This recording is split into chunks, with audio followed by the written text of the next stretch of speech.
Yo, what's going on, everybody, man? It's your boy King DV, and I'm with my co-host, Smitty. What's going on, bro? Man, it's love, man. Line for A.J. Brown. Michael Carter the second. They don't know Jalen Hurts like we know Jalen Hurts. They was hanging on to Jalen Hurts. Until next time, man, y'all know what it is.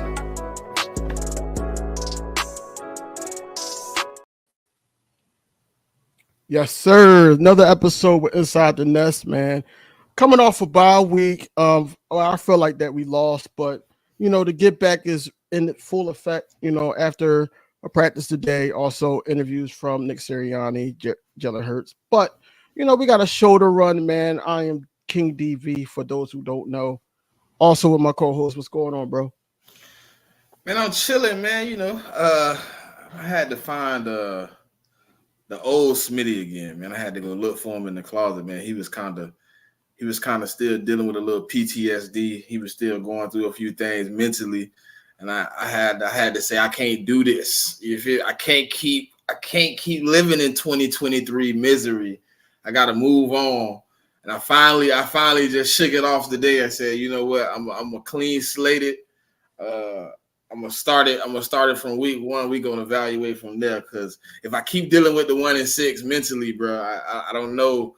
I don't know if I'm gonna shake back. I keep going back to it. I'm like, man, if they do me like they did me last year, and I'm just like, I can't keep saying that. I can't. If I'm gonna say I got new coordinators, if I'm gonna say I got, a newfound team, the team is different every year, then I can't evaluate 2023 to 2024. I gotta give them the fresh beginnings, even though it's hard for me, right? It's really hard because it's like, man, who's the common denominator in this aftermath of monstrosity we keep going through, and then it's like, am I digging too deep? I feel like me just being a passionate fan, really loving my team. Am I digging too deep? Am I looking too deep into it because I'm still holding on to something that happened? Which is hard, but we're gonna get into it. But how you doing, sis? What's good? How you doing? Welcome back. I'm good. Appreciate y'all having me back. I came in. This is what we're gonna do already off top. We're gonna change the energy. I came in with my Kelly Green hoodie, with my chain. This gonna be a new situation, new season, the new everything this week. That's what we're doing. We starting over. We're not bringing that old into the new. I'm claiming it now. The energy shifting. Okay, the energy shifting, and we here to do that. Yeah, I did not expect that from you. Oh yeah, let's go. I really did expect that. Let's go. Energy change. Look, I am not a negative Nancy. I'm not none of that. But I'm just tired of them talking. I want to see it on the field. I like what they're saying. Don't get me wrong. I love what they're saying. I just want to see the product on the field. What have y'all learned? Are y'all going to still, try certain things that didn't work? That's where I'm at with it. I don't want it to be to the point where they saying the right things and they putting are trying new things like putting Cooper DeJean in the slot and things like that we're going to get into. But how are we producing? That's all that matters, especially with the fan base. I do want us to go out there and especially because I'm gonna be in the building. I'm gonna be in the building for this Browns game, so I need them to put the NFL on notice. Like, look, we 2-2. Y'all keep talking about this JD5 guy, but look, we got a quarterback here, and we got somebody here that can lead this thing of men. But then they're gonna put to the point where AJ Brown was out. Devontae Smith was out, so now that they bet if he has a good game, now it's like, oh, he only had a good game because of them. I know all the narratives, but at the same time, I just need them to lock in. And it sounds like they locked in, especially from Jalen Hurts' interview today. It sounds like that he's more locked in. That boy didn't shave or nothing, man. He ready to go. He didn't shave or nothing. Since you right here, you flew the plane into the clouds. Let me play the little 15-second clip I got. This is probably, I say, one of the most efficient bye weeks I've been a part of this year. With my career, just been able to, like I said, share those moments and talk through some things and Bill. So, what you think? What you think about that? Like last week we talked about it, right? We had a conversation, and I was saying Mhm. like I said, so I don't know if you tapped in last week, but I was hoping it was a teacher work week. You know what I mean? I didn't Mhm. want it to just be bare hands, just everybody relax. No. It's time to rebuild. It's time to refocus, right? So you bring in the guys that's responsible for the majority of what's going on. You know, you bring in a Fangio, let him work with his coordinators and let them sit off and hey, look, we evaluating piece by piece. And Jalen Hurts, Kellen Moore, Sirianni, we trying to reevaluate what we can do better on the offense. How can we readjust and do some things to make the offense look better, right? So when he says it's the most efficient, I feel like he feels he telling me something got improved, that he feels better about going into week 6 than he did going into week 1, week 2, 3, 4.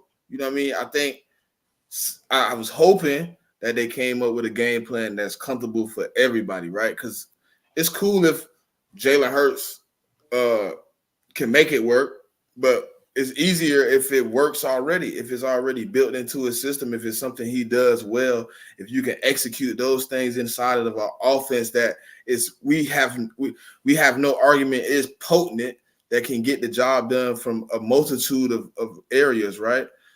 If you can help him get it and make it easier for him, then that's the most efficient way to do it, right?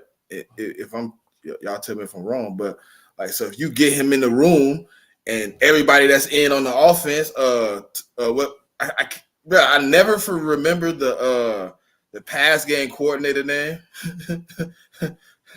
I had to look it up last time. It started with a P. He oh man. Yeah, I don't know. We looked it up last time. DV will look it up this time for me. Say, The pass game coordinator. yeah. Damn. We looked it up last time, but all of y'all in the room together. You know what I'm saying? It's a Right. multitude of us in the room. Let's figure out what we can do to make our quarterback comfortable. That makes the game easier because we the only team in the NFL that hasn't scored in the first quarter. That's a big thing that jumps out on the page for me. You know what I'm saying? Why aren't we able to script where most teams got 15 plays they want to come out and boom, boom, boom, boom, boom, Kevin boom, boom. Patulio, yeah. I Yeah, just looked him. it up. I just looked it Um, up. they got a script. So if it has to feel authentic to Jalen. It has to feel smooth to the offense. So what better way than bring in the guy that's gonna have the ball, as he says all the time. I have the ball most of the time on every play, unless it's something that happens where they do something tricky and he don't got the ball. But 99.999% Jalen Hurts touching the ball. So who better to be in there working it out, figuring it out with you? And if he says it's efficient, then I'm gonna believe it until I see otherwise. You know what I mean? So I like what he said. I like that he felt like something got accomplished, that something's moving forward that looks better than what he's seen before. And that's cool. That's cool and all. But my whole thing is why did it take for adversity to hit in these 4 games for it to be to that point, man? You know, you got to feed off of the training camp that we had. You know, we was all hype and building up about the stat that ESP put out and things like that. And he was going through his checkdowns and he was doing certain things that he wasn't doing in last season.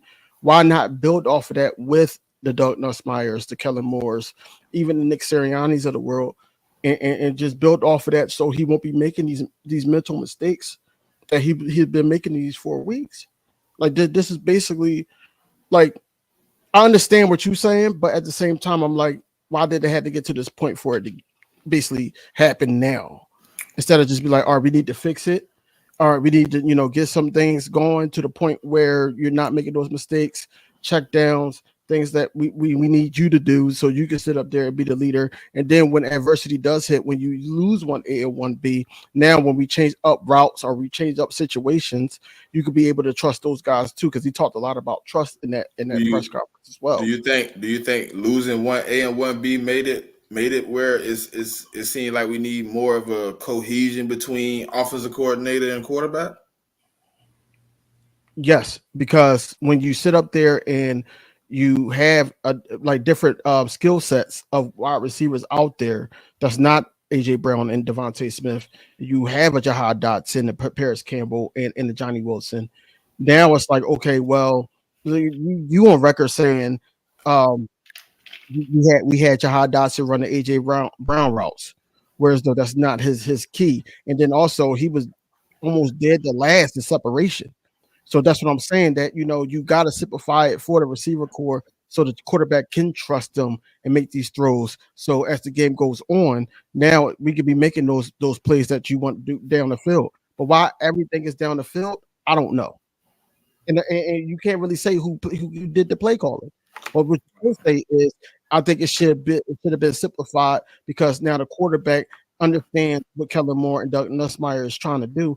If it's those two calling shots in the offensive quarterback room, and then also he gets more familiar and comfortable with the receiver core that was out there because they knew before we got the report that AJ Brown wasn't going to play. So that's what I'm saying. That it got to be more security within, play calling and just sensible play calling.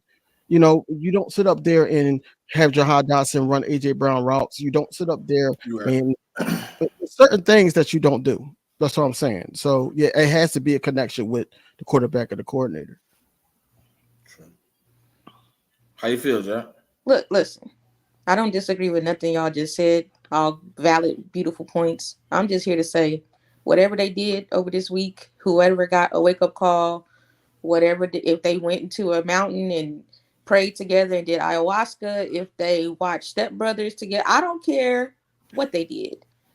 All I know is this is a new day. This is a new season. We starting over. I feel it. And honestly, this is the first time I've seen Jalen say anything remotely positive. Like all of his stuff before, even with the 2 wins, it was just kind of like ho hum, I'm up here, robot stuff. Even though he was still kind of monotone, he said, "Hey, this was what word did he use? Efficient." Efficient.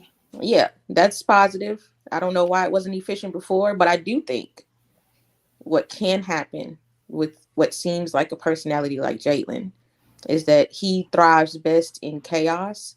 And I don't mean chaos on the field, but I mean having to lose your coordinator, having your starting job taken away, having to move to a different college and try to win there.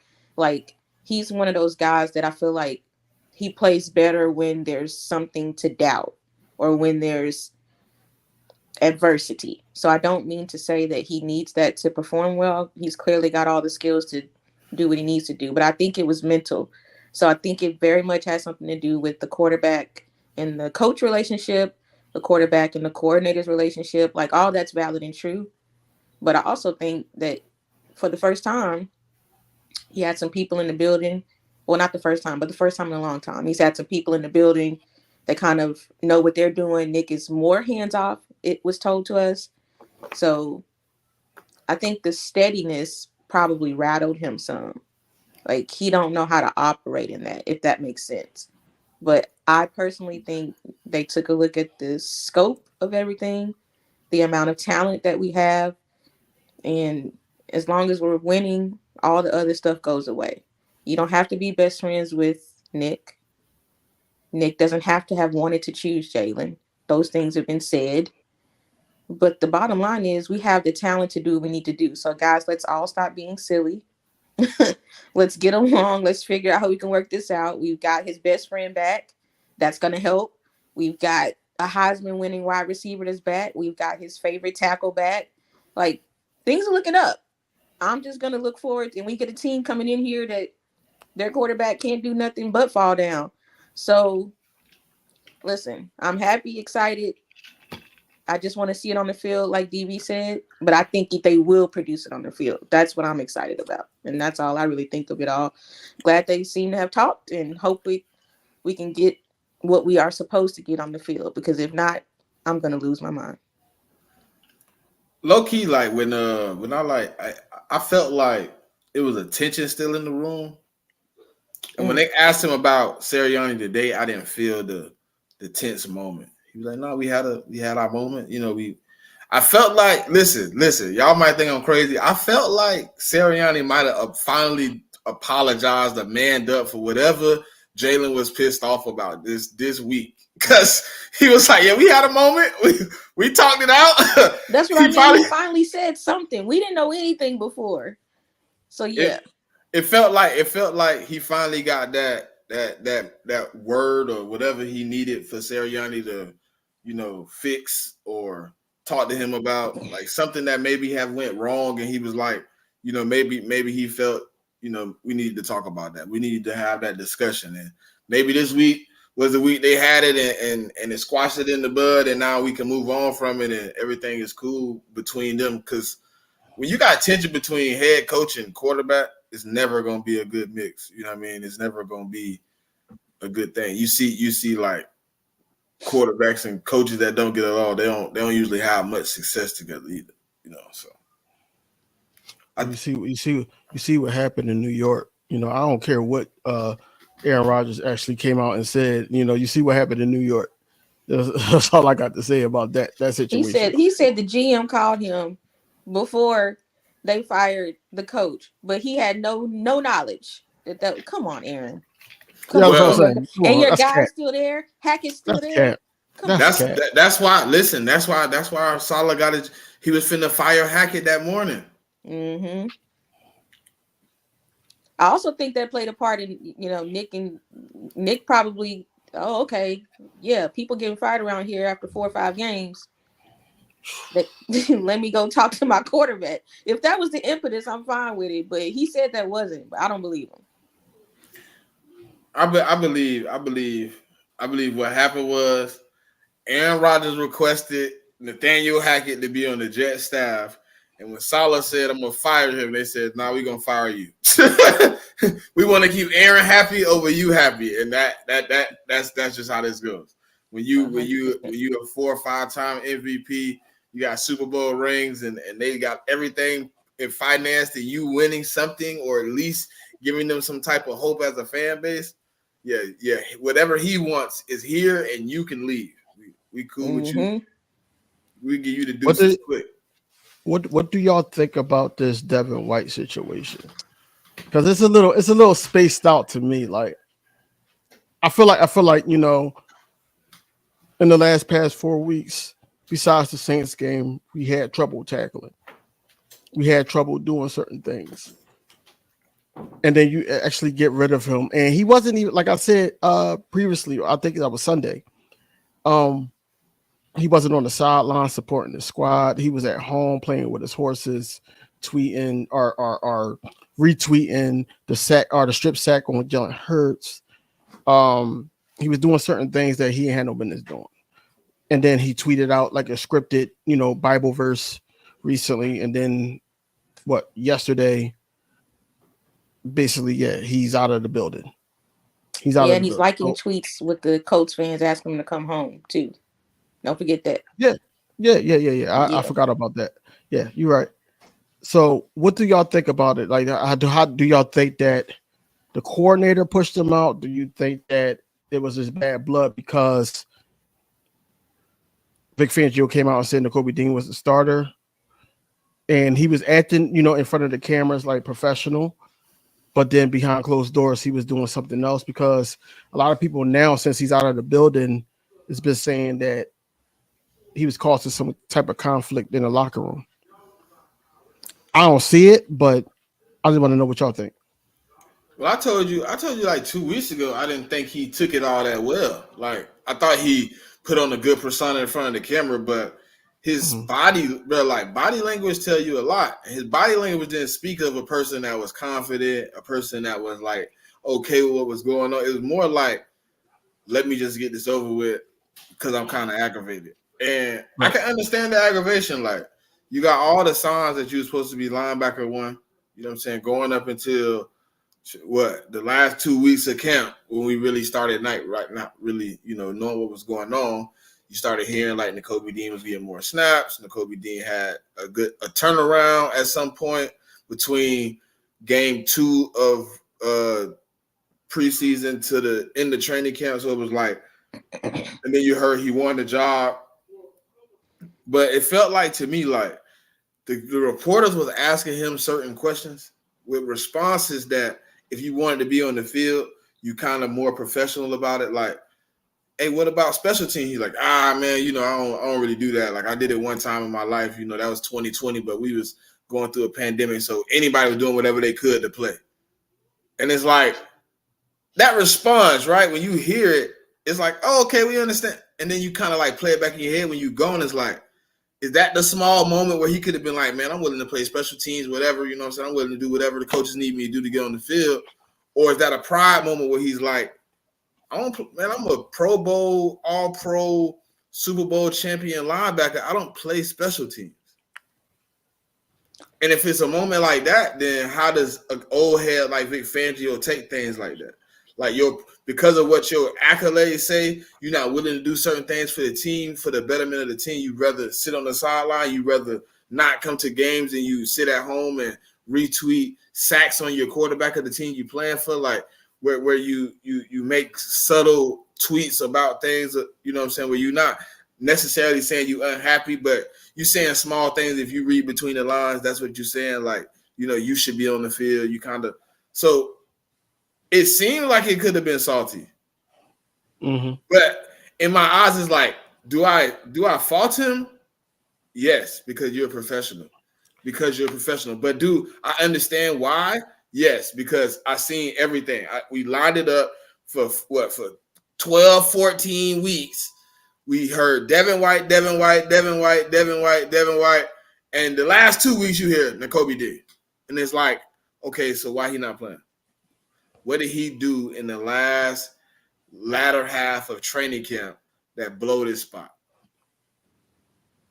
And then he gone. So it's like you didn't even care to have him as backup. Think about this: Jeremiah Trotter is now the rotational linebacker. That's only a rookie. So you took the rookie Jeremiah Trotter over Devin White. So what did he do that salted the relationship, or what did anybody do? It ain't got to be just on him, but what did Fangio say to him that made him, you know, maybe treat the situation a certain way? What happened? What transpired? Did we stand in here? I don't know, but to me, it felt like the situation became salty after that first week. You heard Nakobe Dean beat him out, and then everything else after that been crazy. Yeah, I'm laughing at Chicken crazy. He already coming with the BS. What you think, JB? I'm gonna say I'm not confused or surprised at all, because am I surprised that Nakobe won the starting job over him when the season first started and at the end of training camp? Yes, because of course he's Devin White, Pro Bowl, Super Bowl, all the things. So that was surprising, especially with the step down that Nakobe had the previous season. So that was surprising. What's not surprising is how this has ended, because I feel like Devin has shown us exactly who he is and exactly what kind of character he brought to the locker room. And that's why he's no longer there. I think that the Eagles are doing him a favor by not saying anything explicitly or letting anything leak. And I think that they handled it very classy, because a guy like that, to be paid what he was paid, no matter how old he is, he was brought here to be linebacker one. He was here to be mic'd and hear those plays and call the plays. That's what he was brought here for. And for him to go out like he did, that only speaks to one thing to me, and that's his character. That's his actions. He's in control of how he shows up on the field. He's in control of how people see him to a degree.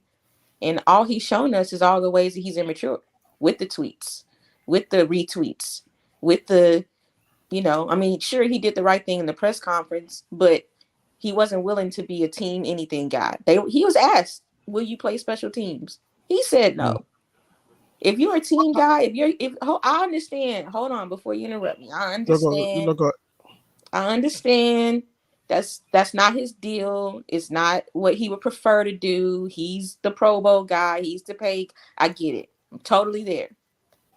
But I'm telling you right now, where this team can go and where everybody thought we were going, and where I think we still can go, and also why he came here, because he had other offers.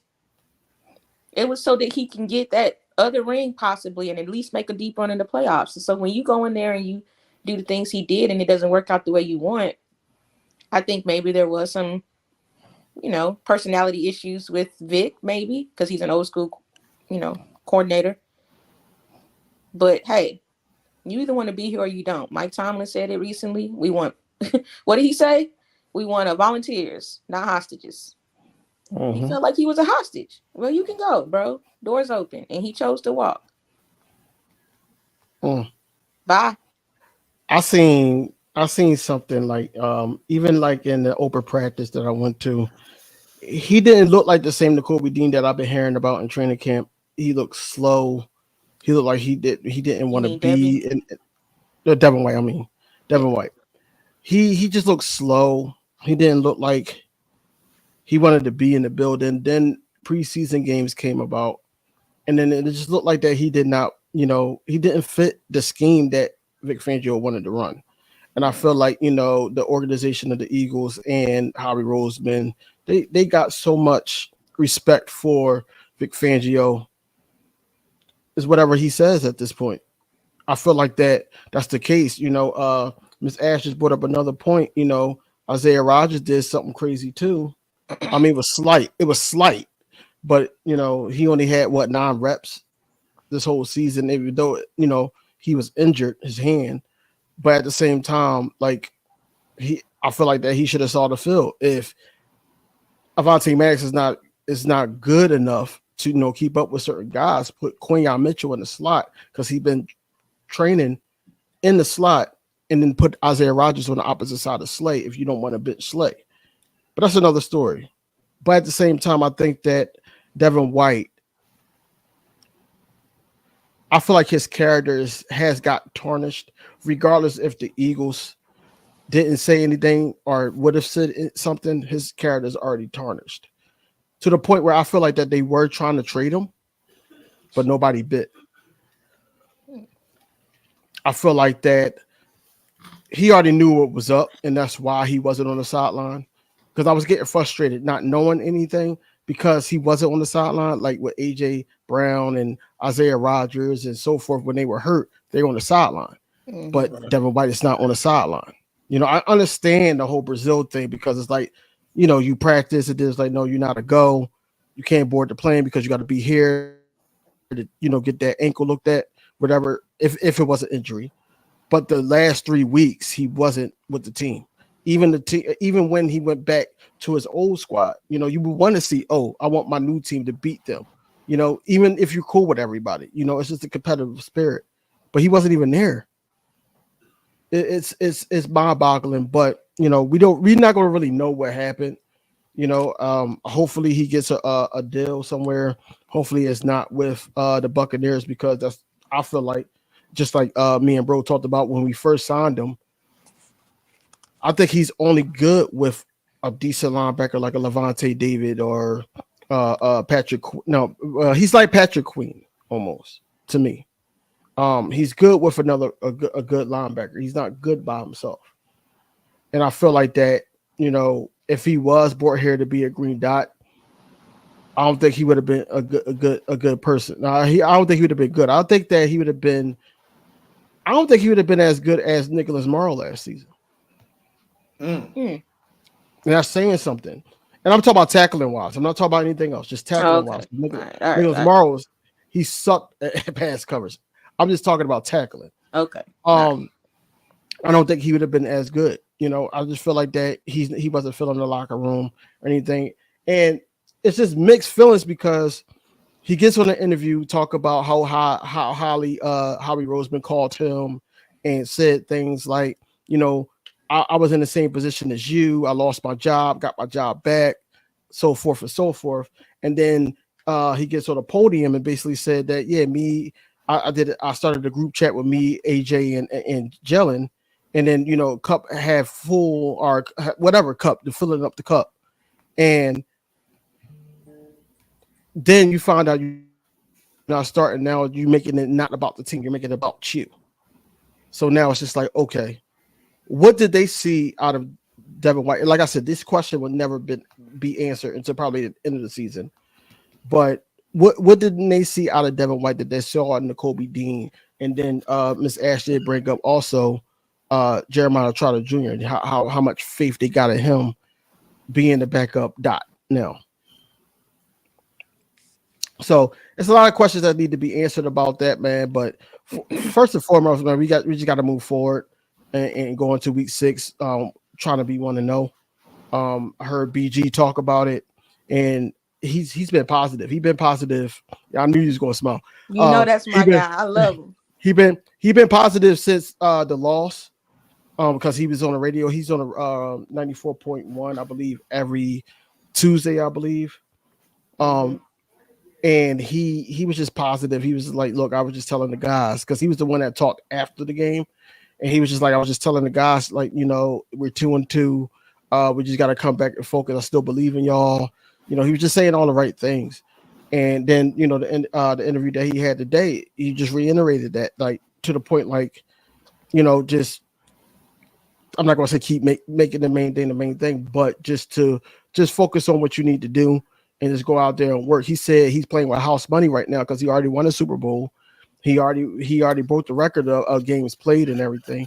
And then he playing with house money, but he said he believe in these guys to go out there and make something happen this season. So hopefully, you know, that resonated with everybody, the other 52 men in the building. So hopefully it you know, it pans out the way it's supposed to pan out. But for right now, I just want them to, you know, stop putting pen to paper or stop talking and just put it out on the field, man. Let us know that you're playing for the city. Let us know you're playing for the Eagles. Let us know you're playing for each other. And let us know that these coaches is for the best benefit of the players. Because I've seen a lot of that in these 4 games as well. I'm with you, bro. Like, I'm with you. I can't argue with nothing you said. You know what I mean? Because that's the truth. You know what I mean? You gotta come out exactly like you said. You gotta come out and show it. You know what I mean? It don't matter what you get on the podium and say. It don't matter what we see you practicing. You could be tackling real people and come out and still miss 18 tackles this week. Like, you got to put the performance on the field, no matter what we see on the, you know, the phone, on the, you know, what they scream, you know, they stream to us to let us watch, what they want us to see. Obviously, the production got to be the refinement of what you're doing got to be there. So no matter, like you asked earlier, like what did they see in Nakobe that they didn't see in Devin White? It's like fight, dog, hunger, the willingness to learn. You know what I'm saying? Humbleness.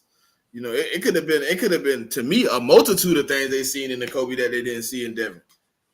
Like, yeah, Devin White is professional. He knows how to get in front of the camera and say all the right things. He's been doing this for some years. He's been a part of a multitude of successful organizations. Like when he was at LSU, they were successful. They was always getting interviews. So he's learned to be professional in front of the camera. Yeah. But how does he act in moments of when it's time to be a team player? How is he constructive? How is he building? Like he only showed up to one game. Mm-hmm. It's like, are you really about the team, or was you here to try to prove who you are, what you mean to a team? Were you trying to get back to Devin White, the Pro Bowl, the All Pro, or were you worried about success of the team? Let's go out here and win. Let's go out here and be a unit. Because you know it's a guy right now that I got a problem with about that. You know I hate that I. It's no I in team, bro. If all 11 of us ain't doing it together, and we got a weak link that's doing it for itself, that link is going to be a problem. When you put a chain, that chain sis got around her neck.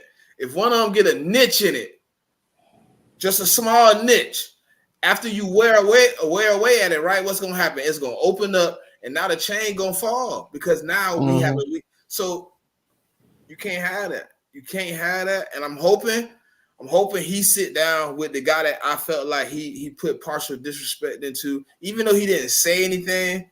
It's somebody is speaking on a teammate of yours in a negative manner, even though they're laughing in the moment.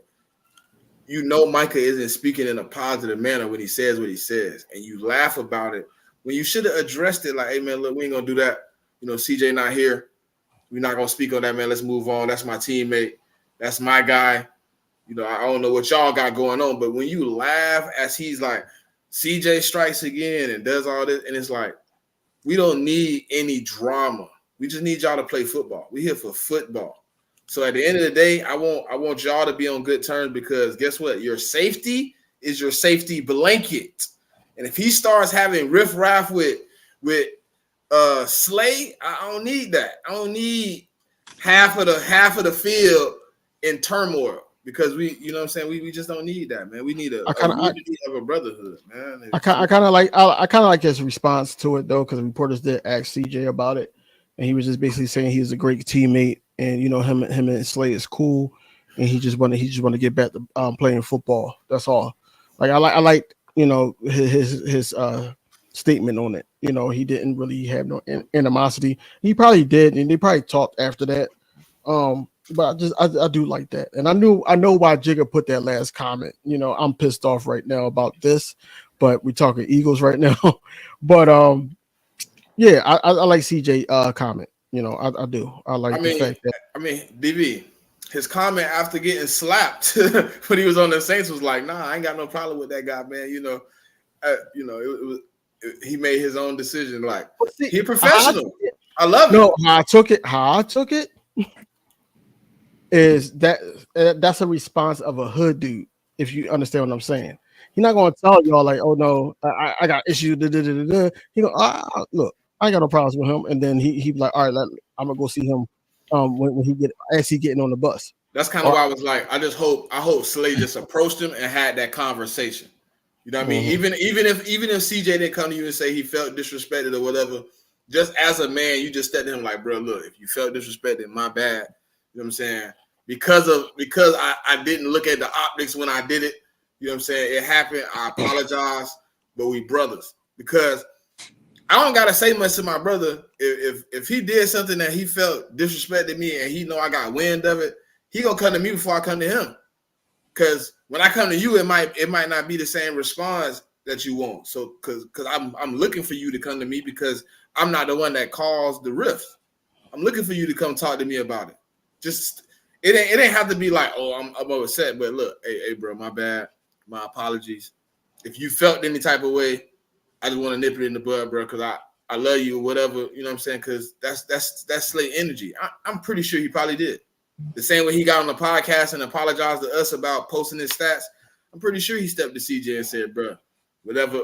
If I did something wrong, you felt offended, let's squash it in the bud, because I fuck with you. You know what I'm saying? We on the same team. We've been teammates basically for 3 years, because even you left to go to Detroit, I know y'all was still in communication, having good times and talking to each other. So we've been brothers, man. So I just hope they nipped it in the bud, because I need full cohesion when we on the field. I don't need no miscommunication where dude leaked out and it's is it Slay fault? Is it CJ fault? Then y'all you know, listen, hey, both of y'all know on the panel, if a play happened where CJ or Slay get brought into, this is gonna come back up. That's a fact. That's a fact. That's a fact. What you think? I'm gonna just say CJ's a troll. He's been a troll. So when you play troll games, sometimes you get trolled on the internet back. Now I don't like that it was his teammate. I don't like that Slade was laughing with the enemy about it. I don't like any of the optics of it. And I personally wish the team would implement some kind of social media podcast ban for all of us. I know they can't do that, I guess, but I just wish they all would have to stay off, because any little thing they post, even if it's quote unquote like cryptic, it still gets read whatever kind of way by whatever kind of people, gets twisted whatever kind of, you know what I mean? So it's all messy, I guess is my point. So when you play messy games, sometimes you get messy results, you know? He got burnt on that play. It got talked about. I do hope that Slay cleaned it up with him. Slay seems to take accountability for stuff, at least for public facing when he does things. And I would imagine he would do it internally, especially with a guy that's on his side of the field in his room. Um, I think they'll be fine. But I also think CJ plays a lot. So you should understand that, you know, that vibe. I don't like it, but maybe that's the relationship they have. I don't know. I think both of those guys just know how to be professionals, regardless of how Slay is, and especially how CJ is. They know how to keep it professional. So I don't think they would have any issues in the locker room or anything like that. And then I'm pretty sure that Slay came to him and talked to him about it, or CJ probably pressed him about it. However, the conversation started. But at the same time, like it's three guys on our team now with podcasts. You got Slay, you got Anais, and now you got Keely Ringo with a podcast. Well, Keely ain't posted nothing yet, though. No, he didn't, but he did posted that he got a channel. Yeah. But it might I not was even be a saying- podcast, because he game too. So hopefully, it might be gaming. Yeah. Oh well. Yeah. If you could put it that way, then CJ got a Twitch. So. Oh yeah, he got two. He got Twitch. Yeah. Yeah, he got a Twitch. Gaming. I'm cool with the gaming though. Smitty does something too. Like it's several guys. I didn't know that. Yeah. I know Smitty does Smitty it too. Yeah. But that all being said, man, I just think that we got to realize as Eagles fans, and I'm just talking about Eagles fans, that how we view the Cowboys, they don't view the Cowboys like that. They just trying to win the game. They don't view the Cowboys like we got to beat them. Like it's a must. It's real beef with the Cowboys. They view it as, when we're not in those lines, we just cool. We just kicking and chilling, kicking it, whatever like that. But they know as professionals, regardless on the field or off the field, how it's going to be recepted. Like it's going to be like replicated. Like it's going to be, hey, you're sitting there with a Cowboy talking about your fellow Eagle. Like why? Like why? DV, AJ Brown gave the best explanation for me, and that tells me that Slay should understand it too. Because AJ, remember when he was on Raw Room, he was like, "Man, I really didn't know that Eagles and Dallas thing was like that serious." What? And he was like, but after the first game, I kind of already knew what it was. So like, if you understand that, you understand the lines of, hey, we just lost. So public enemy number one is automatically everybody that we rival, and he's one of them. Like as an Eagle fan, you don't want to see that. And AJ even said it like, bro, now I kind of understand what people say when they talk about it. So it's real. So in a heated moment, Micah would have came out and even if Slay wasn't on there and Micah came out and said something crazy about the Eagles showing up because that's just how we feel about them. It's just not love. It's no love for Dallas, especially in a moment where we are hurting. It's even worse. I personally do not believe that Darius Big Play Slay did not know who he was talking to and did not understand the rivalry that we had. He completely understands. No, he did. He completely gets it. It was a choice he made. And to be fair, like I'm going to be fair. I'm always trying to be fair. I think Micah low-key wants to be an Eagle. We stay in his mouth. He's always praising us when we do good. He loves Jalen Hurts. I don't make it my business to watch his stuff, but since I'm an Eagles fan, I see a lot of Cowgirls content. And he's always talking about us or them, or even if it's a flattering way. I mean, he's on national TV saying great things about us. So it is what it is. But I still don't like this Slay. Slay's aware. Even if you've only been here a season and he's been here longer than 8, he did what he was doing. Yeah, he definitely did. And I feel like Michael Parsons, to your point, I feel like Michael Parsons is LaToya Luckett in that song "Torn." Like he's like I don't. Too. Yeah, he's like I don't want to be an Eagle to Cowboys fans, but it's just like he's talking about the Eagles. But I also think on his channel and everything, he talks about the Eagles a lot, and even during the draft because it makes good content. It makes good content when you speak about the Eagles. Think about all the national media. Think about all the other podcasters that is not Philadelphia Eagles podcast or content. I feel like they all the things they all talk Eagles about that. But I don't know if he want to be an Eagle. Like he want all the stuff he does. He want like a Howie, like people that's gonna bring in talent, gonna sign all these guys. It's gonna be like love. Like he loved being in Dallas, but he don't love how it works. And that's how most of the players down there feel about it. Like if it was just smooth sailing, like if CD had got paid at the beginning of the season and Dak get paid early and then they bringing in free agents. They don't do that. It's like, oh, you drafted Mozzie Smith in the first round 2 years ago. Oh, that's who we were relying on. Like, we didn't bring in extra time. Oh, you know what? We didn't like Mozzie Smith, so we went and got the 35-year-old that was sitting at home eating Cheetos to come play. The same thing we did it too, but it's like Linval Joseph. Like, that wasn't he wants somebody that's gonna go out in that moment and got Christian Wilkins. You know what I mean? When Christian Wilkins was a free agent, go get him. Help us out for real. Lala. The number one reason, and I'm gonna get to your last comment, but the number one reason why a lot of people don't think that he wants to be a Philadelphia Eagles because his father is a Pittsburgh Steelers fan and he wants him to play for the Pittsburgh Steelers. So he grew up a Pittsburgh Steelers fan. Yeah. But before Michael was drafted, he said something. I have to find the clip, but he definitely said, and I know he's right before he's drafted, he don't know where he's going, so he has to not say nothing bad about all the teams. But it was something along the lines of, maybe it was an interview, but he said that he would be ecstatic to be an Eagle. And since he's done the podcast, and I know, but since he's done the podcast, it's effusive praise to our quarterback. And I know that he probably does see our GM making moves, and we actually have a functioning GM and not an owner parading as a GM. We have an actual GM doing the work and bringing in talent and trying to figure it out for us and paying people early to get ahead of the market set. He's doing all the right things. So I know that's attractive as well. But I do think as much as he talks about us and brings us up and gives us praise, and I think he would love to be an Eagle. I don't know though. I ain't gonna say he wouldn't, but I think if you listen to a lot of his comments, Jack, it's like, man, the Eagles get everything. Man, they signed everybody. Man, they got the this and they got that. They're having fun. They're enjoying themselves. It's like, I think if he could be an Eagle, if it came down to it, he wouldn't have a problem being an Eagle. But I think ultimately he just wants the glitz and glamour of like you said, a real GM coming in, bringing in talent, signing talent, making sure the team is running according. And we just not like, oh, we drafted a guy in the first round, he's playing. Oh, we drafted this guy. Oh, we invested. Like, just because you draft a guy in the third round don't mean he got to play on your team. But for Jerry Jones, that's a valuable piece. And it's like, why aren't you going out and getting top free agents to help the team get better? Like, you went out and signed Zeke.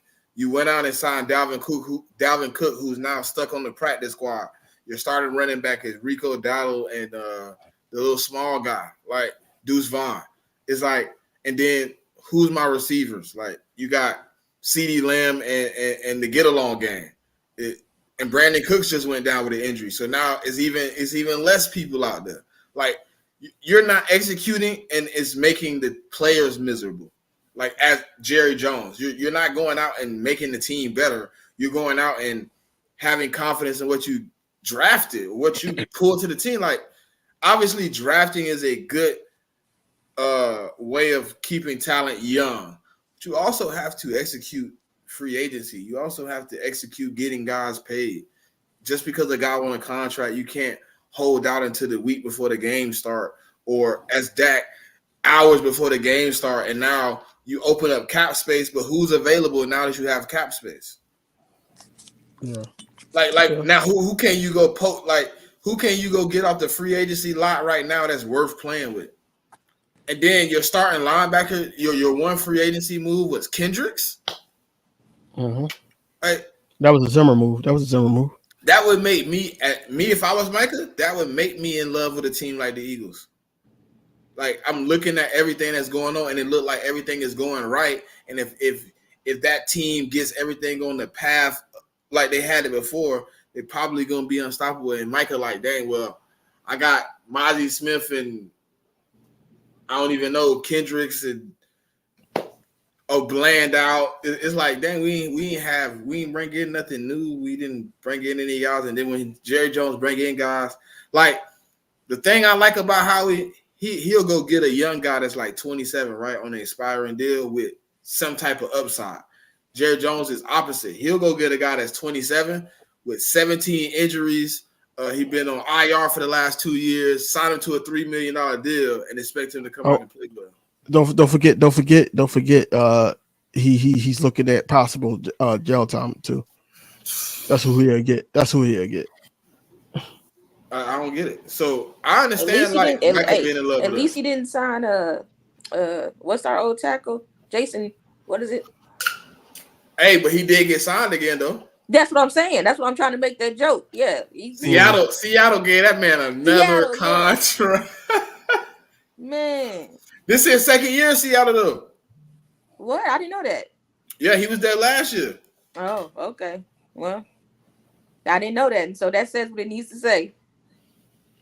How is he still getting contracts, bro?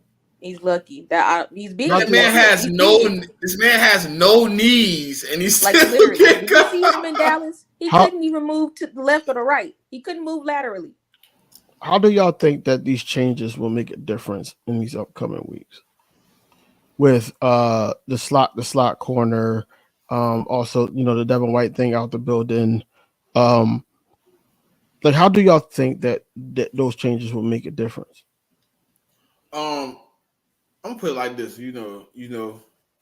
I think Avonte Maddox. You know how I felt about that when he came back. When we cut him, I ain't gonna say excited, but I was like, okay, we kind of done with that. It kind of moved on. We brought him back.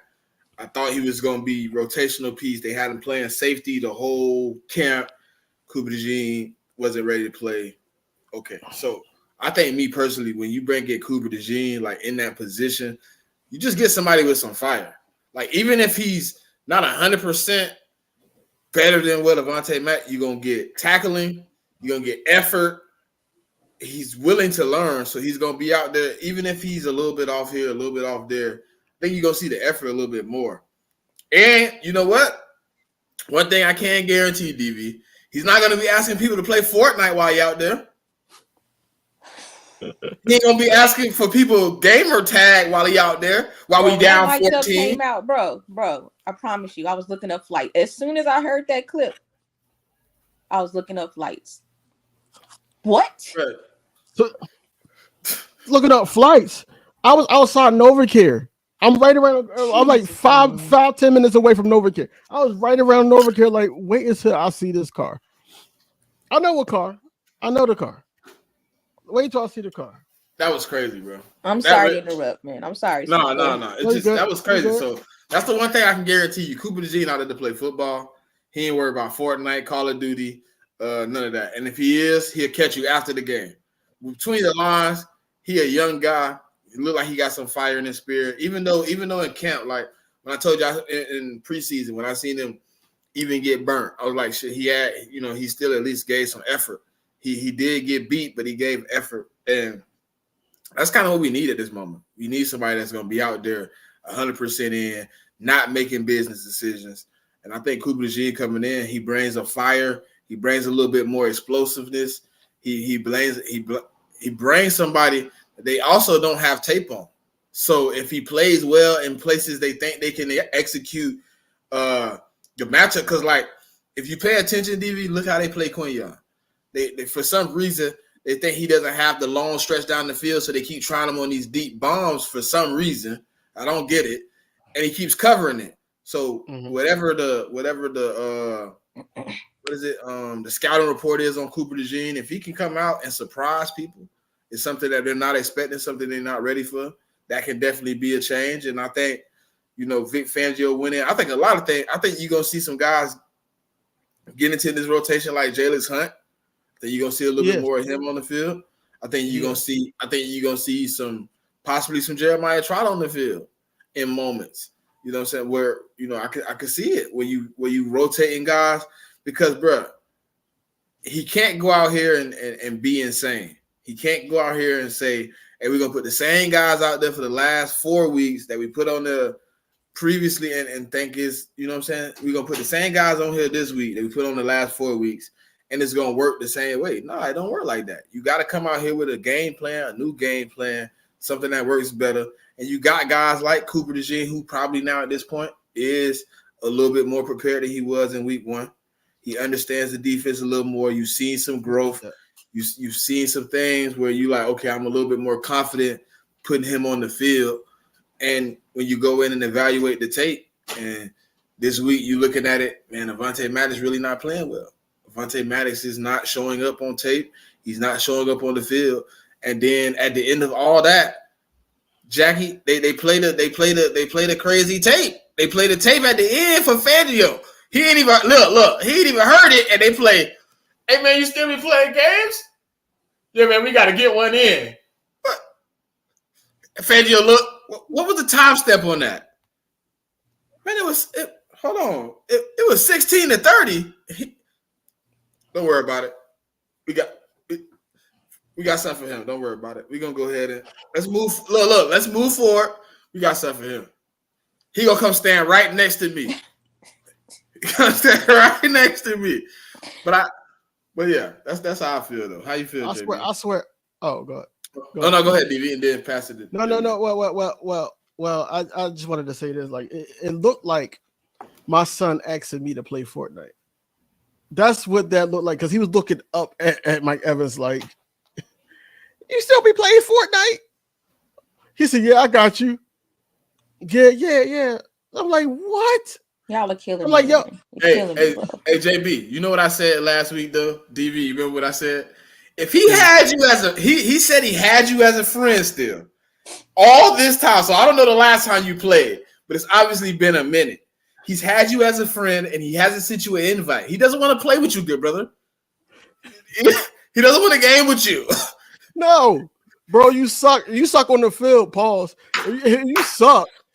Just imagine what you do on the joysticks, man. Pause. You sit up there and you play like how you playing.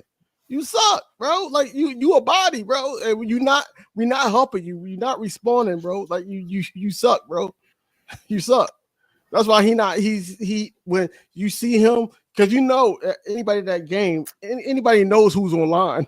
You know Mike Evans online. What he did is he did. Yo, I got somebody. No, not Avonte. Let's go past that. Let's go past that, bro. Why would you ask me this here, bro? That's sick, man. All right, so look. That's sick. You know that meme with Tyra Banks? Like, we were rooting for you. We were all rooting for you. Y'all might not know what I'm saying. Listen, that was me with Avonte. I'm like, bro, you kept getting hurt. You showed flashes a couple times, you know, last season before, whatever it was. He's been hurt so much, I can't even really keep up. But yeah, whenever he was on the field for a stretch a couple years ago, he showed some promise, you know, made some key plays, trying. I get it. Bro, your first series, you mic'd up. You asking about Mario Kart or something? Like, bro, get out of here, bro. We are losing. Our team is sinking. Things are bad. The sky is falling. Do not. I wanted him to walk home. I swear to God, I did. But as far as the changes, let me calm down. My blood pressure high. I'm fine with it. I'm fine with it because I personally don't think doing the same thing over and over again is gonna work. You got to shake something up. Why not put the young dogs in? Like Smitty said, there's no tape on Coop. You know, we ain't seen him really out there like that. Let's give him a shot. Let's mix it up. Let's swing it around. And maybe, you know, you can't do nothing with Quinyon. You can't. What are you gonna say, Quinyon? You got to sit down. He's beasting out there. Might win Defensive Rookie of the Year or something. So. I mean, he could, you know, he could. He's been playing lights out. Number 1 rated corner, was it like 2 weeks in a row or something? I don't know. Whatever. I might be making that up. Don't quote me. But the point is. Hold on. You said what now? What was the stat you gave? I think. You talking to me? Yeah. I thought he was Defensive Rookie like 2 weeks in a row or something. Yeah. You're right. Okay. All right. Yeah. But yeah, appreciate that. But yeah, anyway, I'm fine with the changes. I just what I want to see on tape is what I want to see on tape, and I want to see effort. I don't want a loss. I don't think we deserve losses. I think as Eagles fans, we deserve these wins with these wide receivers and this line, and you know all the things we got going on. What? I'm laughing at that. Hey, did y'all see this? She said something about Koya. I want to ask her a question. Did you see the stat of how many yards he gave up to each team's number 1 wide receiver since we played? Yeah, that's the one I was talking about. Yeah, but he gave up 49 total yards to wide receiver ones this season. What I'm saying. That like there's not Yeah. you can't argue with him being up there with the rookie. I don't even know another defensive rookie right now's name. Like that's I'm not even trying to be funny. I watch a lot of football. Like it's him. It ain't another one rocking like Q right now. That's what I'm saying. So you can't move him. You know, Slay is Slay. So I'm fine with it. I'm tired. I'm kind of with Jigga. That's why I started laughing because I'm tired of that Slay. I just don't like how he playing right now. Like he's not playing like when we first got him our Detroit Slay. He's That playing. knee injury playing. That knee injury kicking his Bro, tail. It's 4 years later or something, bro. Like he's 30. What is he, 32 or something like that? Okay, but at the same time, it's like, yo, I can't call you big play. Well, who you I gonna can't put on do the other that. side then? You got Quinion on the left, you or the right. Who you got on the other side? I'm moving Quinion I to put the other Isaiah- side, and I'm putting Isaiah on the outside. You putting No, Isaiah I on the like outside? no. I like Isaiah on Slay's side though. Oh, you want like to keep that. Q? Yeah. You want to keep Q? I want to put Q where he is. Keep him Okay. where he is. Right He's side. cooking So right you now on the over right there. side? Okay. Yeah. I seen him play that. That was his side in Toledo too. Right. And some when he was with the Colts until they switched it. No, I'm saying Toledo when Quinion was in Toledo, he played right side a lot. Quinion, yeah. Yeah, he played a lot of right.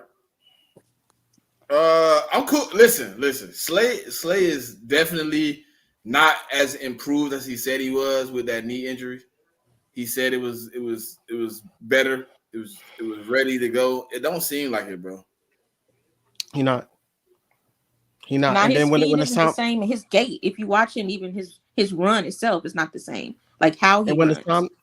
it's time to tackle, he's not really. Yeah, like, he's definitely getting out of way of contact for sure. Listen, I never seen Slay get beat on this many slant routes either. That's like his kryptonite lately. Yeah, he don't got no lateral movement. That one that I posted up on my one of my last recorded videos, and the dude from Tampa Bay, like he was wide open. He got him on the slant route, and Slay was like jogging behind. And if he would have caught it, that would have been 2 touchdowns on Slay. We would have a different conversation. But I know that that Slay is getting beat on, like the touchdown was a slant. If he got beat on that same slant, it's like they get catching you with that, especially the bigger receivers. It's time to go. Like even off the team or it feel like right now. Dang. No, I'm serious. And I'm a Darius Slay fan, but enough is enough, man. If you hurting my team and you're not really helping it to the point where you catch interceptions, you're tackling your for losses or something like that. He got yes, flashes we can though, DV. Now I understand. Hold on, I'm sorry. He got flashes. Like I get what you're saying. We don't need to pump him up like he's still number one option, big play for sure. But he got flashes. You seen that Saints game? Is that the one where he broke up the touchdown? Like he can still pull it out of his hat. He gave us back one and he said he owed us, and he did that. So I mean, off the team is a little extreme to me, brother. That's all I'm saying. And I hear what you're saying, but what I'm saying is,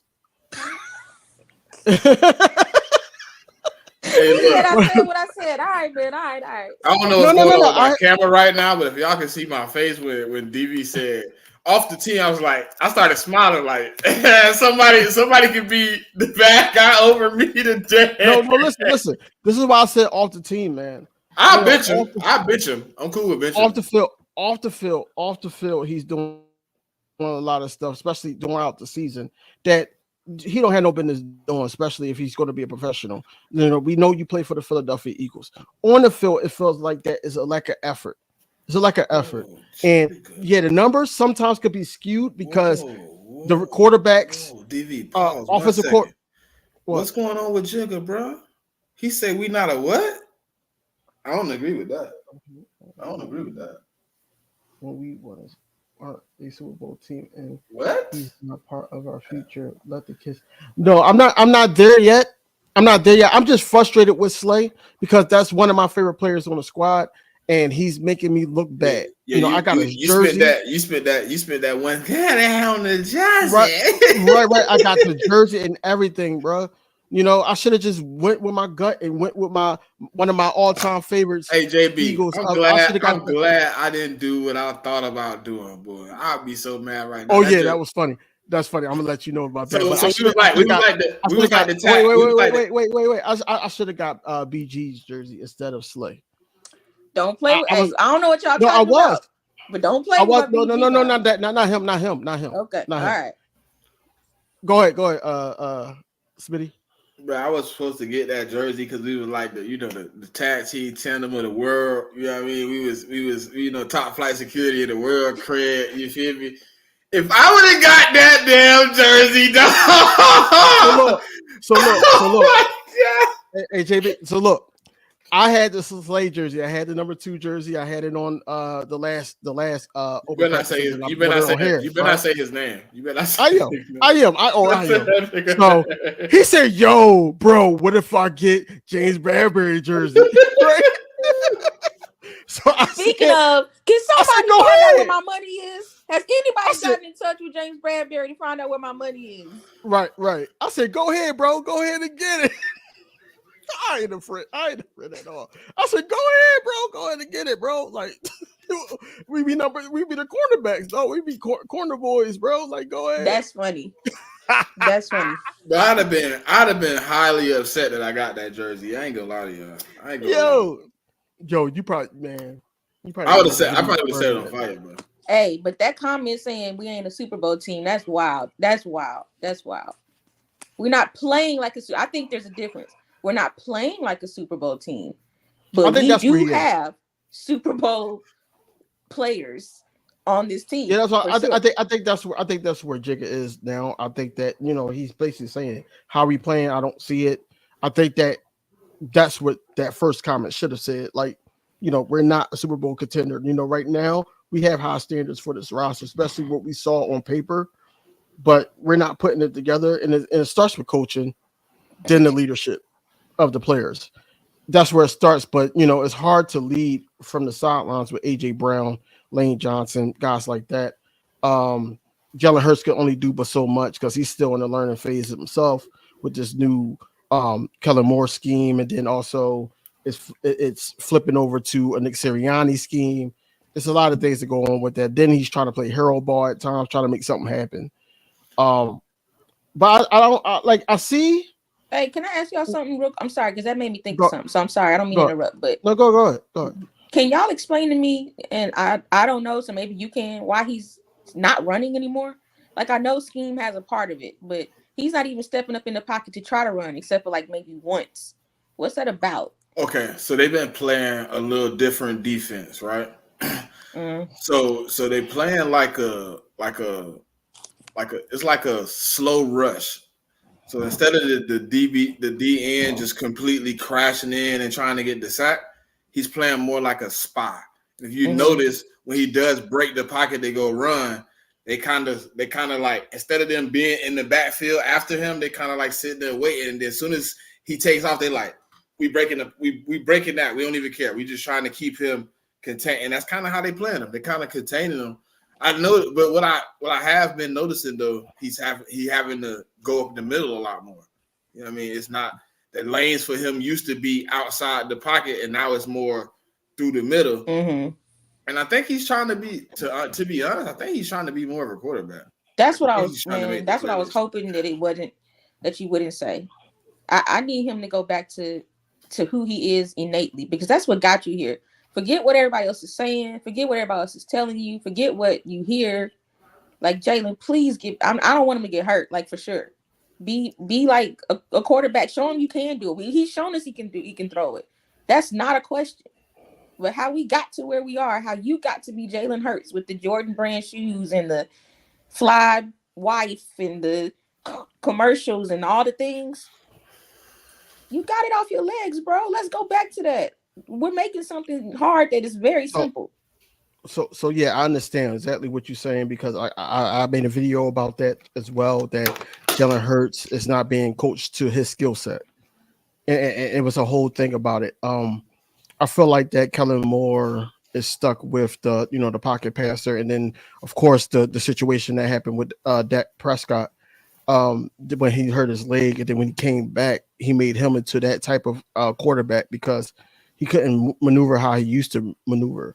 Whereas though they don't know how to figure out how to move with Jalen Hurts with his legs or anything like that. So I feel like that Jalen Hurts is just on a fly with his legs. We gotta know that he's not a full-time pocket passer, and that's okay. You can't sit up there and make him a Dakota Rain Prescott and all that. You can't make him a pocket passer, a West Coast offense type of quarterback where he normally does, you know, the only thing we needed him to do was check downs. We need him to work on the middle of the field. We don't need him to keep throwing down the field. But when there's nothing there, we need you to, be able to still use your superpower and make something happen, get the first down or get close to a first down so we don't have to do that. And can we please stop doing quarterback draws and tush pushes every time it's fourth and or third and short?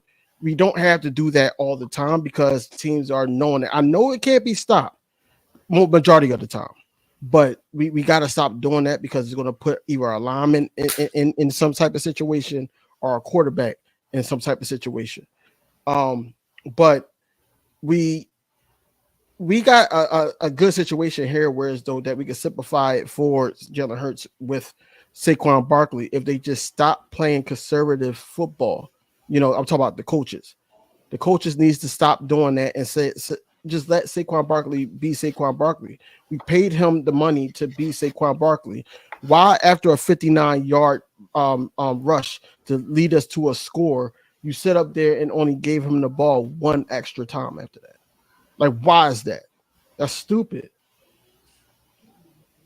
But yeah, I don't think it's just Kellen Moore. I think it's a mixture of Kellen Moore and Nick Sirianni. I really do. I think it's really clear he's being coached out of running. And unfortunately for Jalen, there's plenty of tape on him. When he does run, he's gonna roll to the right. That's pretty much automatic. So then it most of the time results in a loss, which of course affects your attitude, your confidence, all kinds of things. I just wish it just doesn't feel like he's played free these last 10 games going back to last season. I know we don't want to do that, but we've had some tape these last 10 games where it's like, bro, you don't even look like you're handcuffed to something. Like, I don't know, mentally, spiritually, I don't know.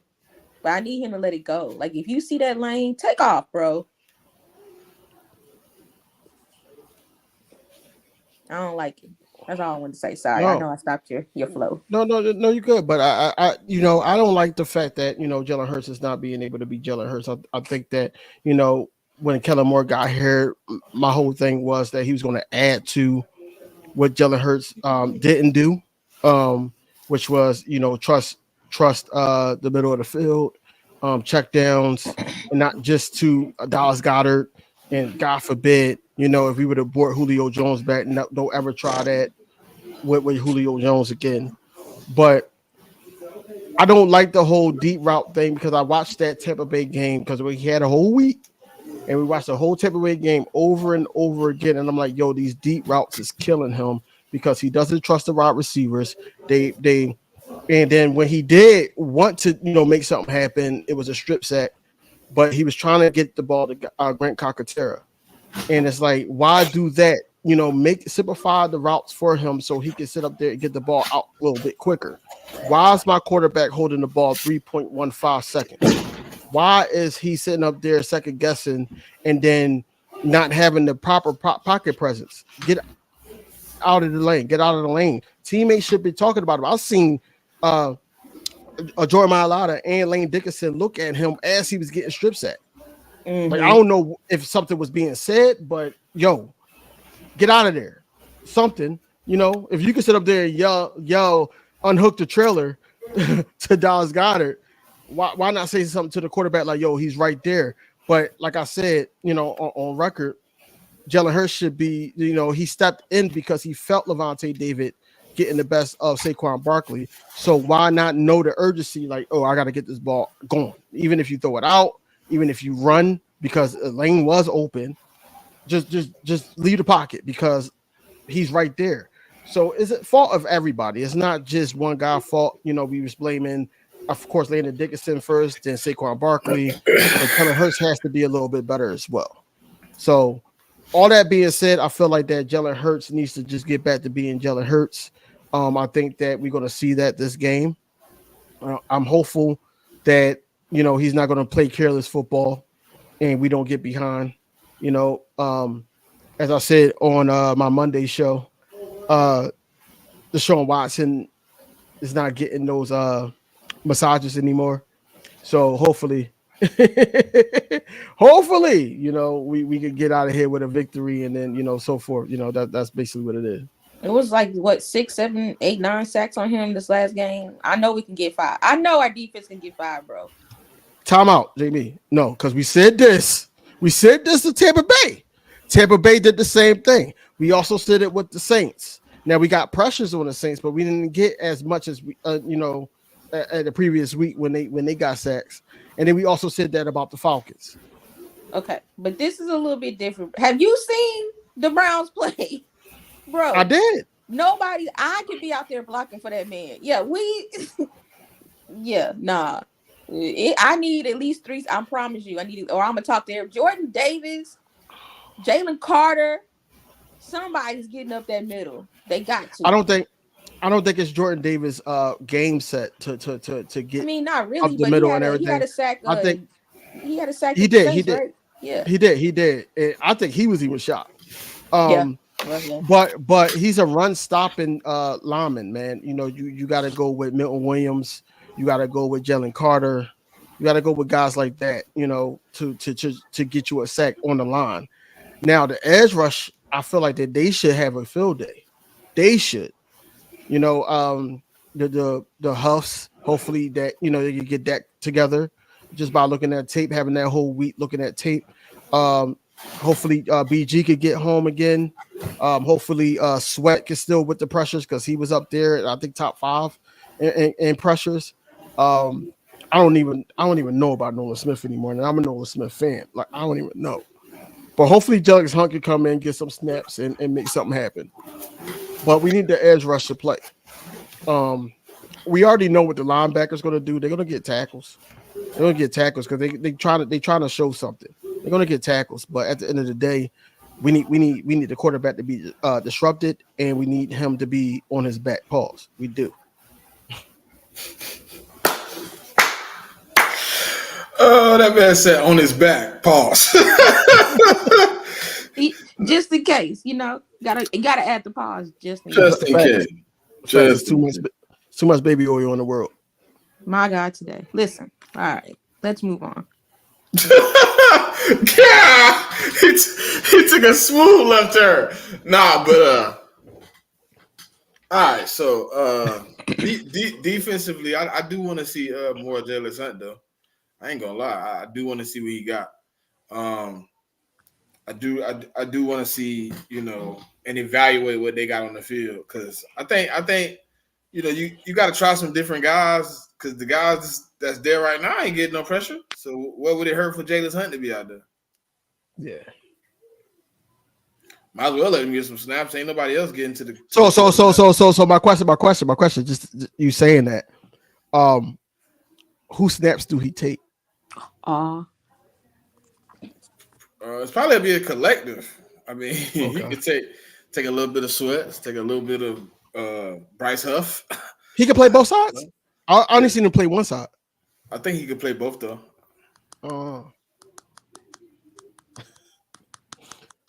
I ain't meaning to get you going. I'm sorry.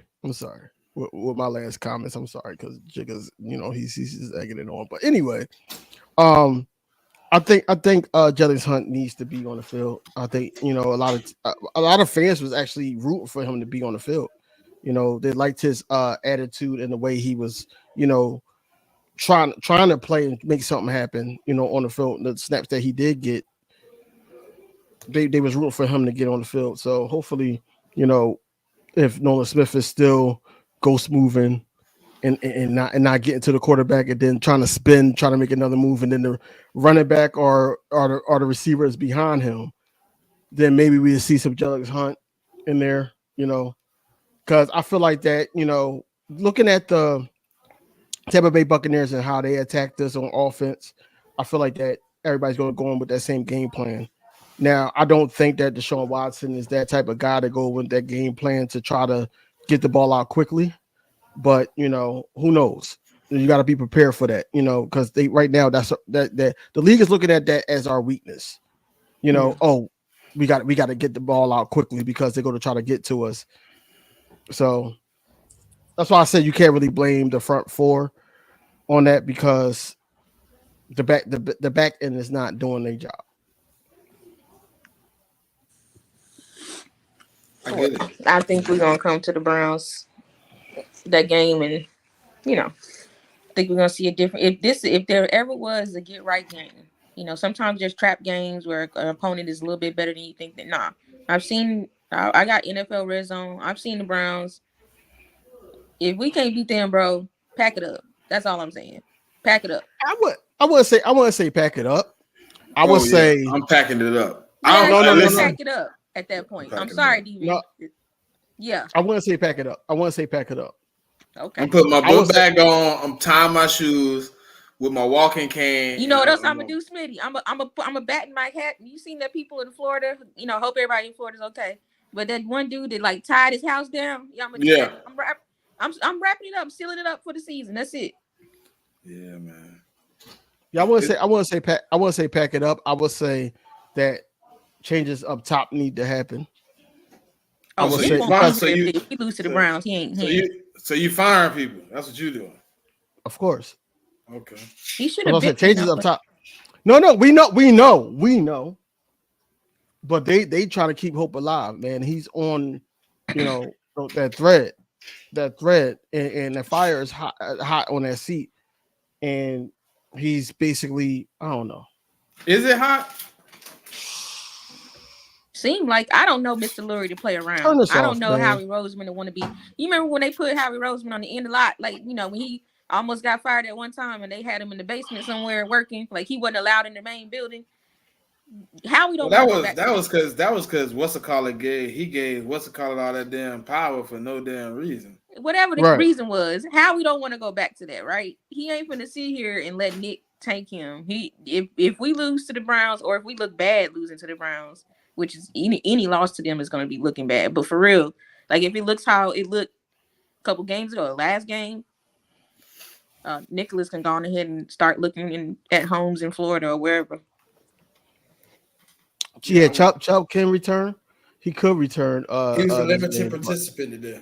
Mm-hmm. Yeah, he could return, but it's not going to look like the Chubb that everybody is nervous about.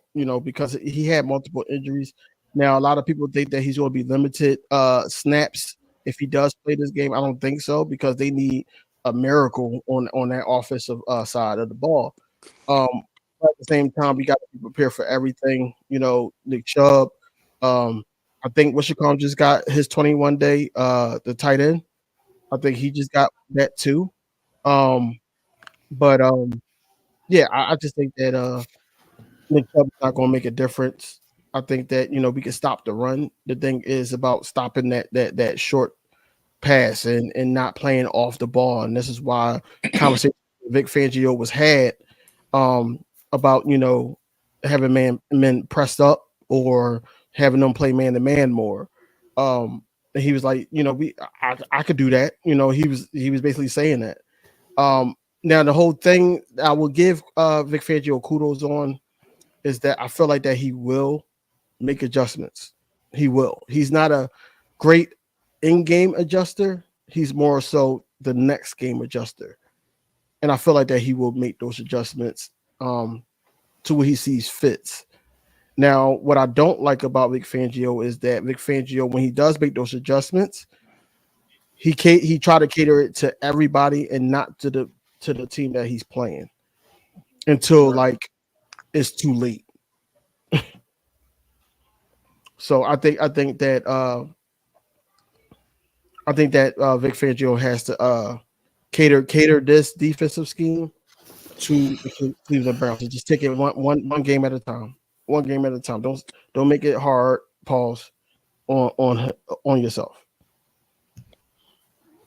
No, because they be talking trash in the comments, and then Smitty will look at me crazy, and then we laughing for like 30 minutes, and then yeah. So I got. You say pause, it negates all of that, and it just makes it so it's safe. Is that what that does? Yep, Yeah, you a can little keep bit. moving forward. You can move A little forward. bit, a little bit, a little Y'all bit. are really ridiculous. Y'all are grown men with like mortgages and car payments and insurance and 401k. No, listen. Cut that out.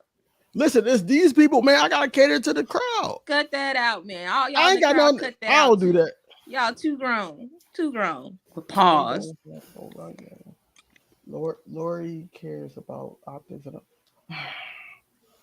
I think Mr. Lurie's a nice guy who doesn't want to appear ever not a nice guy, but he's not. You don't become a billionaire or whatever he is by just being like, oh, I don't want to hurt anyone. Let me just sit. Nah, he'll tap Howie on the shoulder, be like, hey, bro. Now I don't know the last coach we fired in the season. I think I saw that in the comments. I don't know that answer, but It was Chip Kelly, and he got fired. He did. Game 15. well, there you go. Yeah. So it wasn't even that technically. makes sense why I don't remember that because I went to a hypnotist We had and everything. one more game, right? One game. He didn't coach one game. That was it. Yeah, no. I don't remember nothing about that era. I don't speak that man's name. It never That man's happened. a terrorist. What Jay-Z say? It was tough being Bobby Brown. To be Bobby then, you got to be Bobby now. So you got to talk about the era. You got to get to where we are now. Mm-mm. No, Nah. listen. To get to where we are now, you got DV. We had Mike Vick. DV. We had Shady. We had our guys. What was he doing? We had DJ. You know what I had to go through. You know what I had to go through on Sunday.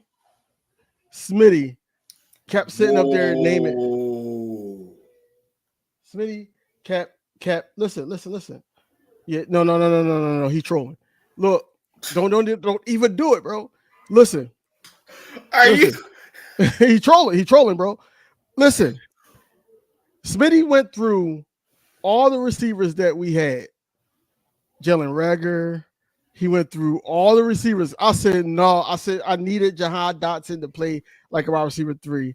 I said, I didn't need him to play like, I said, we had Olamide Zaccheaus and all that. Then he started naming Jalen Reagor and he started naming other guys. And I'm like, what? Like, stop it, bro. Who did that? Cool Cat.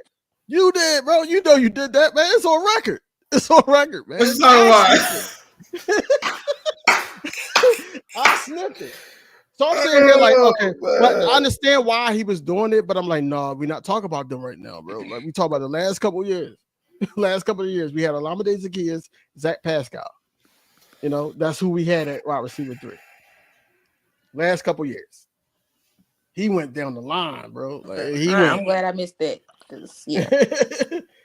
No, he was trolling though. Like, you know, that's like one of the few times Smitty trolled. But no, Jigga with that wild comment, yeah, he trolling. That's why he put LOL at the end of it.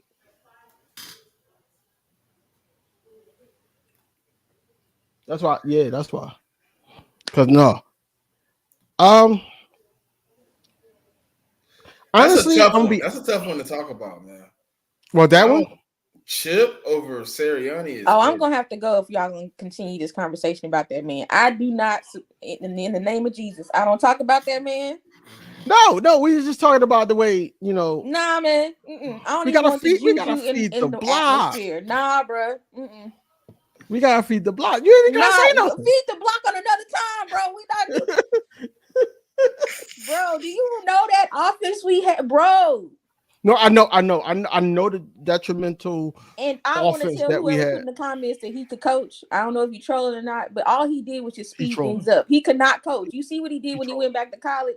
Got swiftly kicked around. No. Hey, Coles, that's a negative, bro. We don't want. Well, I don't want Kellen Moore as no interim head coach. Oh, no. No. I really don't. No. I'll pass. No. He had a lot of opportunities to become head coach. He interviewed a couple persons even here before we even went with Nick Sirianni. I don't want him as no head coach, bro. Like, you know, let him be offensive coordinator. And those fans be drunk, man. You know, those type of fans, Eagles fans, they be down there at the tailgate like 8:00 in the morning and all day until 8:00 p.m. on the Monday night. Like, they be drunk. I honestly think a lot of fans just hear a name they've heard a lot. You know, Cowboys are always in the media, therefore their coordinators, coaches are always in the media. You hear his name a lot. He is successful at what he does mostly. So yeah, but I would not want Kellen Moore at all, just because what I'm seeing on the field right now with what he's doing with Jalen ain't what I want to see. Why would I I want to don't see think. him run the whole team?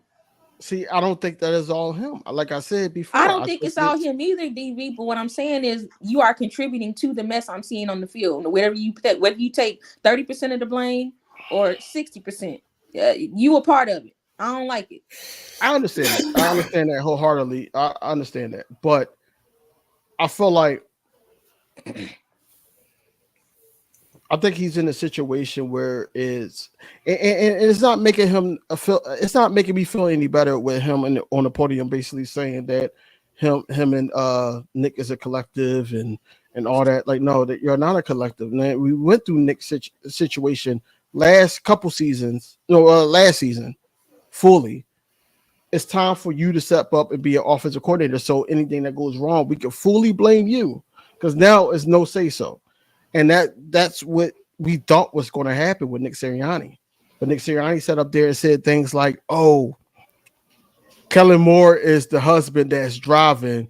I'm the wife that tells him to go left or right." This is what he said out of his own lips. Now you know that man is not getting in front of the camera, man. Like, come on. You gonna hold that against him? You know he can't. What, you remember the first press conference? Come on, man. I remember all of them because I gotta watch them. I'm a content creator, and they suck. I'm saying, I'm with you. I'm saying, but yeah, But overall, I think that Nick Sirianni, what he should be doing is motivating guys, and he needs to get better at situational football. Whereas, though, if we're going to go for it and fourth down, or if we're going to sit up there and run a certain play at third and short near the goal line or something like that, he needs to be better at situational football. Or if we're going to kick it, he hasn't been great at that either.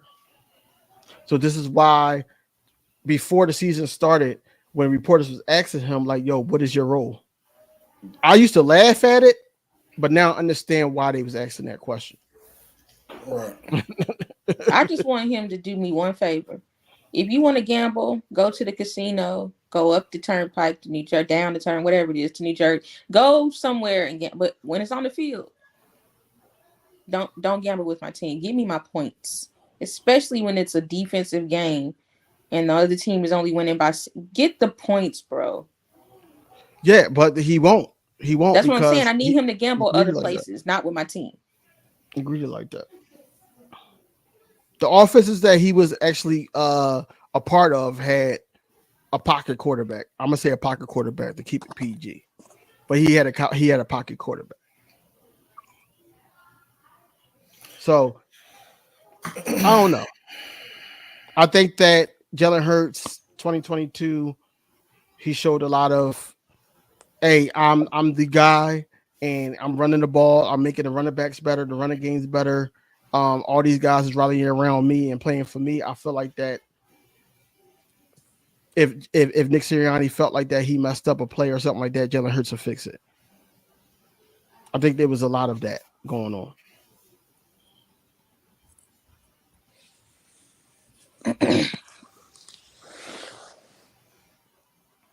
A Jigga, yeah, I came around on Slay only because of his play, not just because of what he said, on wax. It's more so that his play. I didn't like the way he was playing. That's it. Big Simple funny, man, because like last year wasn't none of this, man. It was, you know, everybody was, you got a Commander fan crying. I'm not going to say her name, and then you got Big Simple yelling at the screen where yeah, I like it, man. Y'all 4-1, that's cute, but y'all gonna get that young man hurt. I'm just telling y'all, and I love my black quarterbacks, man, but y'all gonna get that young man I ain't hurt. gonna lie to you, DV.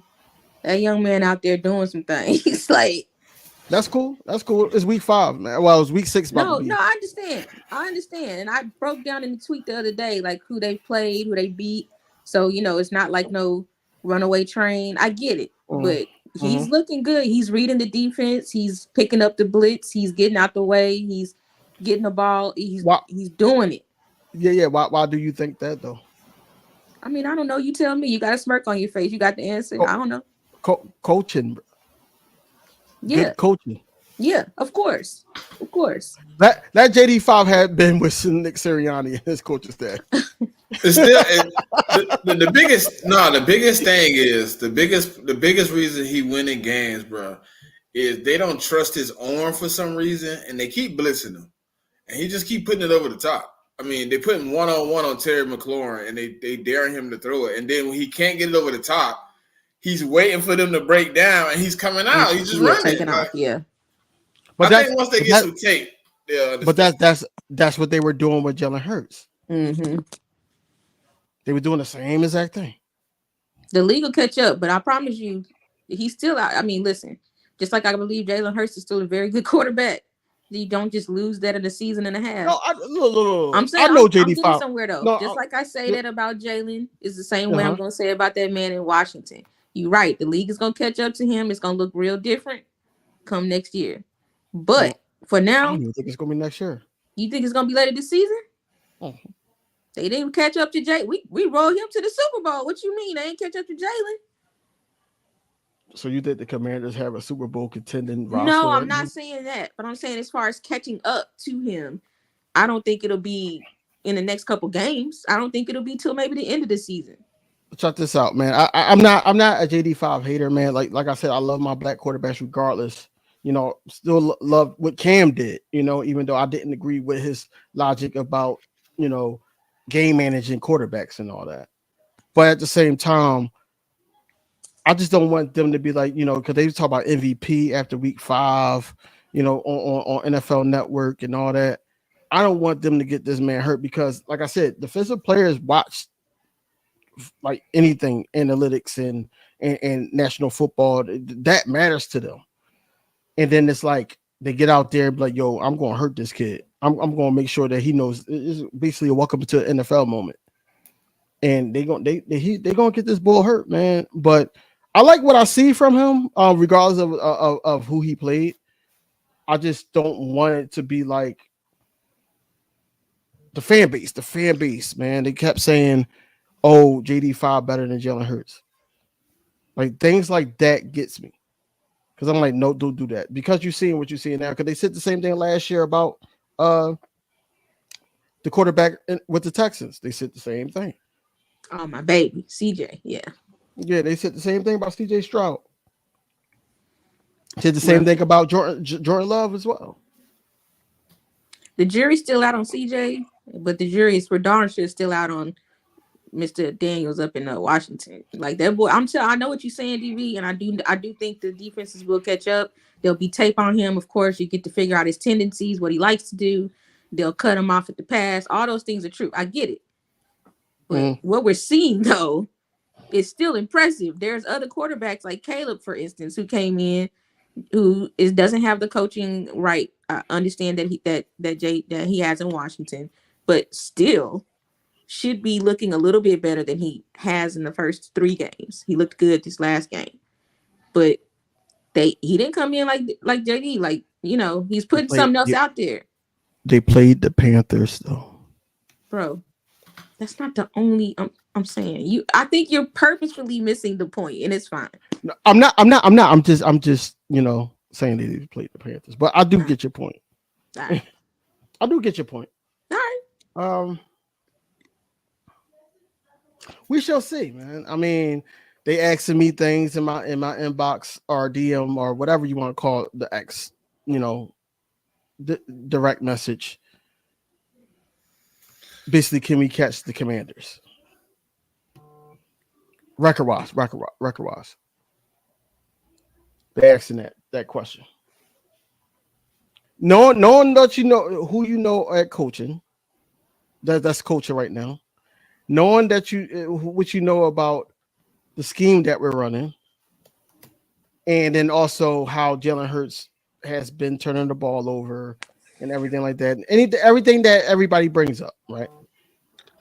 Do you think that we could catch the Commanders in the record?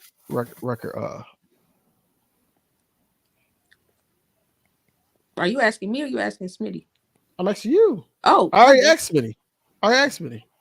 Oh, well then, hell yeah! Like, what are you crazy? Are you mad? Are you silly? Like, yes, of course. If I didn't believe that, I wouldn't be sitting up here in this hot sweater and this chain. I believe.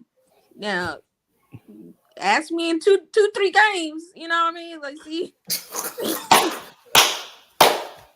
Nah, but for real, quit playing with me. Yes, Bro, yes. listen. If I mean, we lose, I'm just asking. I believe that we can. I just think that we got to take it one game at a time, man, and stop. You know, It's not a runaway yet, but if I mean, I need us to sweep one of the NFC East teams. I don't know which one. I need us to do that for the rankings situation. But I need us to sweep one of the NFC East teams that's not named the Giants.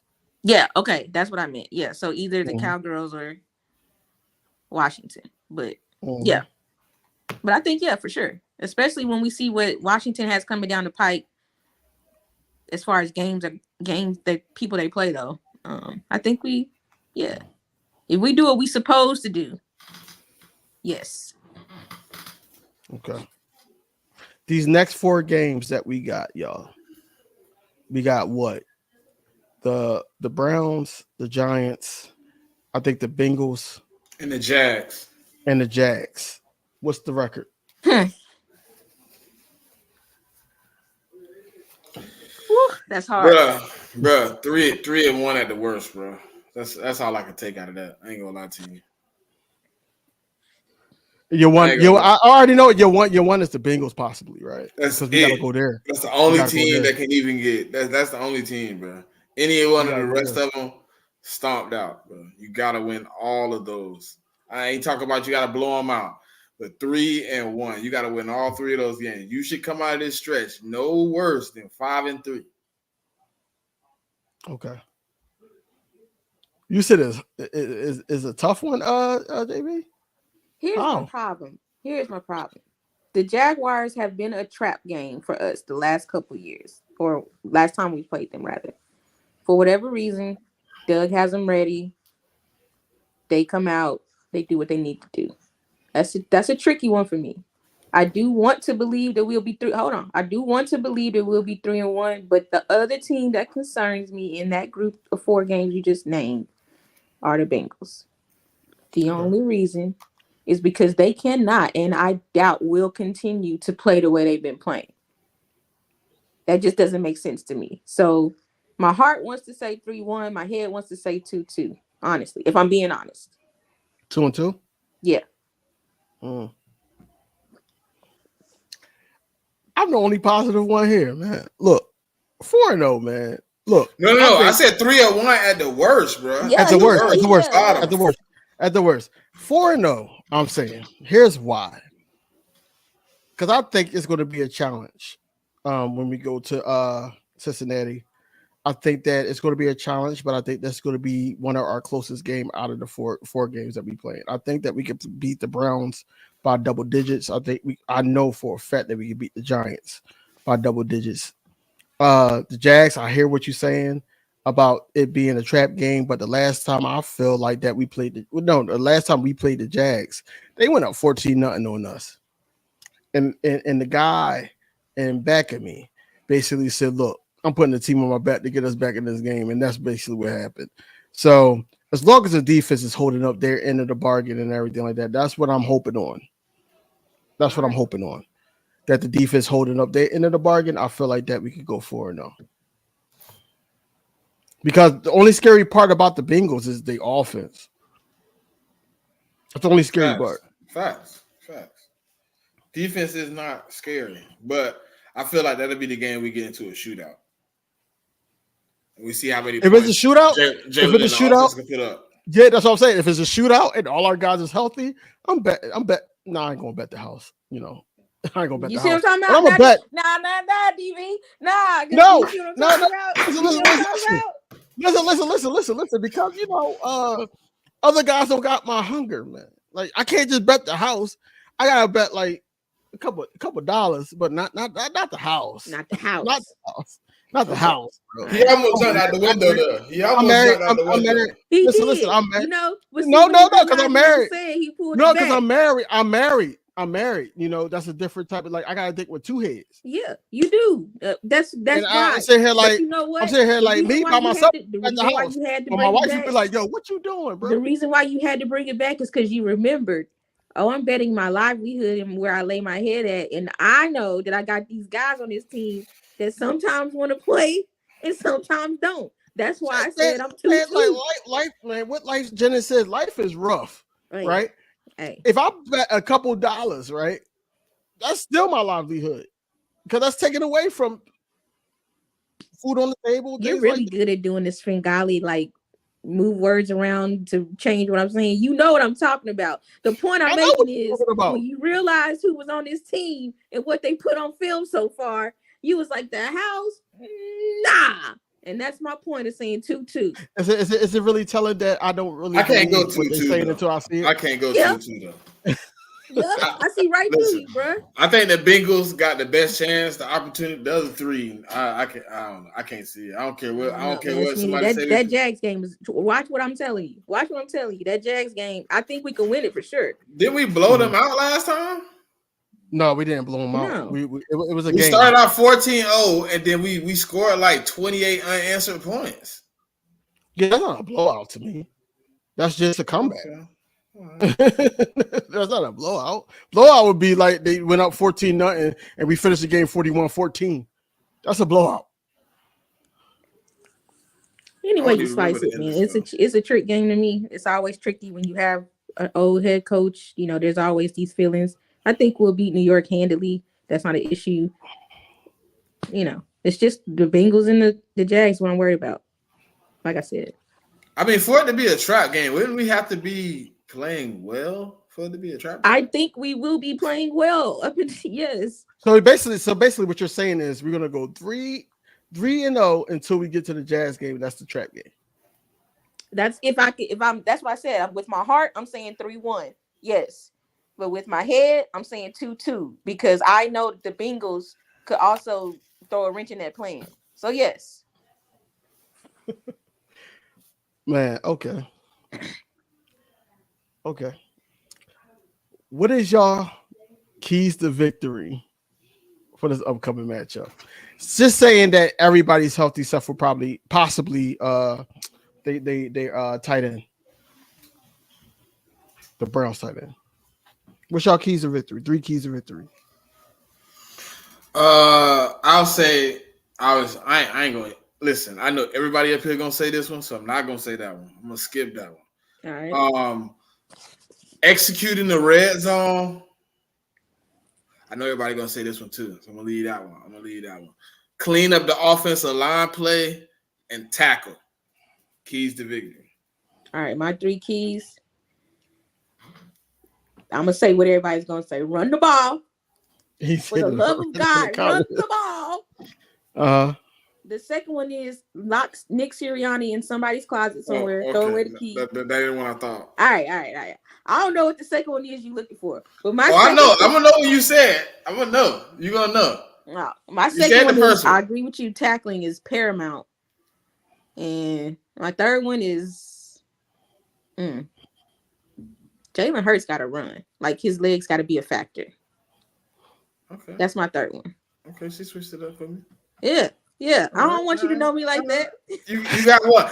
Come on, DV. Give me my second one. One of y'all gonna say it. It's just gonna be said. I already know it's coming. That's basic to run the ball, so I'm not going to say that. That's not one of mine. One of mine is pressure. Like that Get one. to the quarterback, please. The line, the defensive ends, linebacker. I don't care who do it. Let's just get to the quarterback. You know, this guy with NFC East teams against the Cowboys, he had an 8.3 completion rate or something like that. And then against the Commanders last week, he had an 8.5 completion rate. He sucks. Period. You know, there's a lot of people that thought that he quit on the team. It was a timeout. He didn't agree with the coach. Now our Browns fans most Brown fans is calling for Jameis Winston to step in and be the starter. So that shouldn't even be an issue to try to get to Deshaun Watson if he starts week 6.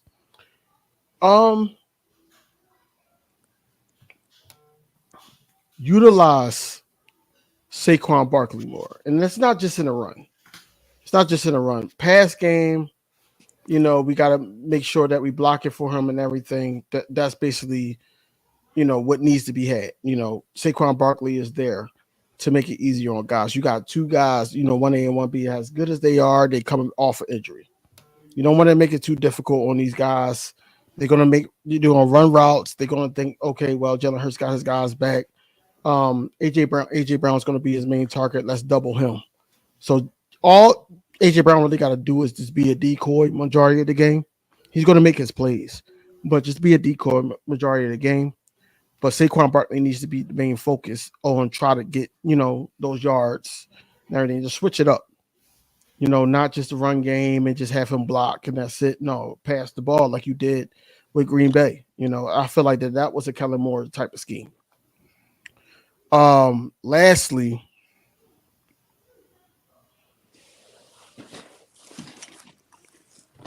press up cornerbacks. That's lastly, just press up, play better defense. What was you about to say, Smitty? When? You said you was looking for that second one. Nobody gave it to me. It's all right. What is it? Jalen Hurts, no turnovers. I thought I was going to hear it today. Yeah. That does need to actually, you know what? That needs to be number 1 on everybody's prayer list. Jalen Hurts does not turn over the ball. He going to handle business, man. I mean, that one, a couple of them aren't his fault. I get it, but he's had way too many for it to be negligible. So he's got to take care of the ball. Show us you're still our franchise quarterbacks because you got me wondering. I don't know. My faith haven't wavered that far yet. Yeah, I think I haven't jumped out the window on Jalen because there's just not a reason for a guy, to me, to be as dynamic as he was the first couple of years and for him to take such a steep drop off. The only thing that makes sense is how he's being coached or some internal situation, right? So your physical abilities haven't changed. So it's mental. And if it's mental, it could be affected by coaching, your lifestyle, anything like that. So I can't give up on a guy who I know still has that ability. I still think he's a franchise QB, but I do think it's very frustrating to be an Eagles fan. And the last 2 franchise quarterbacks we paid, as soon as they got paid, they turning around and looking like, whoa. We're gonna be all right, man. I got the faith that we're gonna be all right. I do. Oh, the Phillies lost? Oh, damn. I'm I'm glad my team already at the crib. I ain't even gotta deal with it. Who's your team? The Red Sox, they ain't even make the playoffs. Oh, that's my team too. I think we talked about that. Yeah, we weren't going nowhere, buddy. Hey, look, I thought we was a 70-win team, and we almost got 80, so I'm cool. Well, nothing good is gonna come to us the way we let go of Mookie. Nah, we got some karma to pay for. It's gonna be a while. We got to rebuild. We got a lot of rebuilding. Yeah. Bats, bullpen, everything got to be retweeted. They need to retool everything, including GM. So sorry. Okay. Oh, he can. Ooh, Jesus. Yeah. See, don't get me started, bro. Yeah, nah. He can't do nothing right. How you get rid of Mookie? How you let? Oh my God. Yeah, we ain't gonna do it. I ain't gonna do it to you, sis. Bro, I be so mad. I just be like, you know what? Bro. Whenever it get back right, we'll be all right. But we got a long time to run. What's good, Sarge? Nah, man. I don't know. You got a score prediction? I'm gonna go something random. I'm gonna go 27-20. 10 Eagles. I'm gonna give them 10 points. I got it 30-7 Eagles. Okay, we're close. We're close. 30-7. I don't know if they can score enough, man. I just don't see it. I don't know.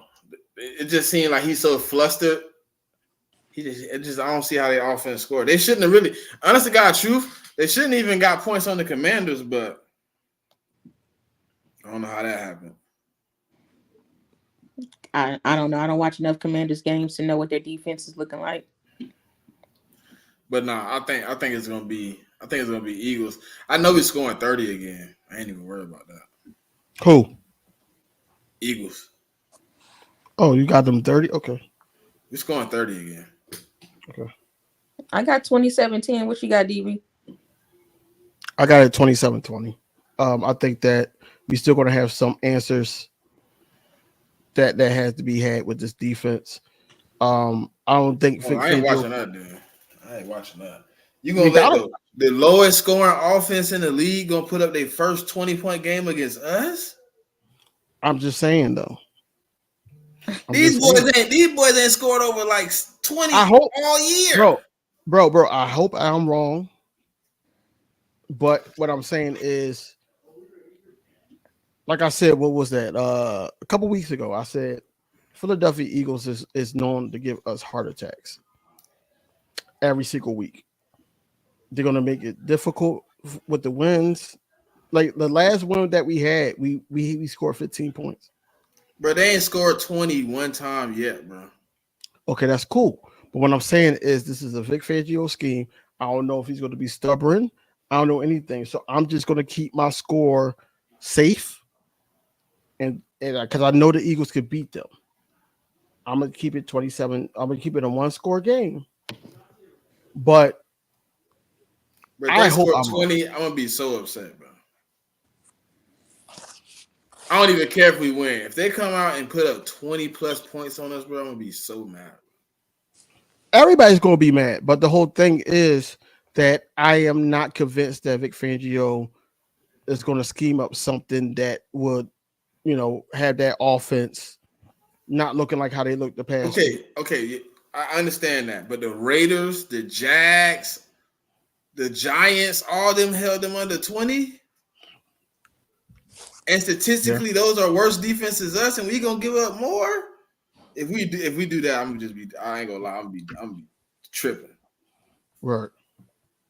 So I'm just saying that. I'm just saying that I could even make it 31-20 if that's more feasible.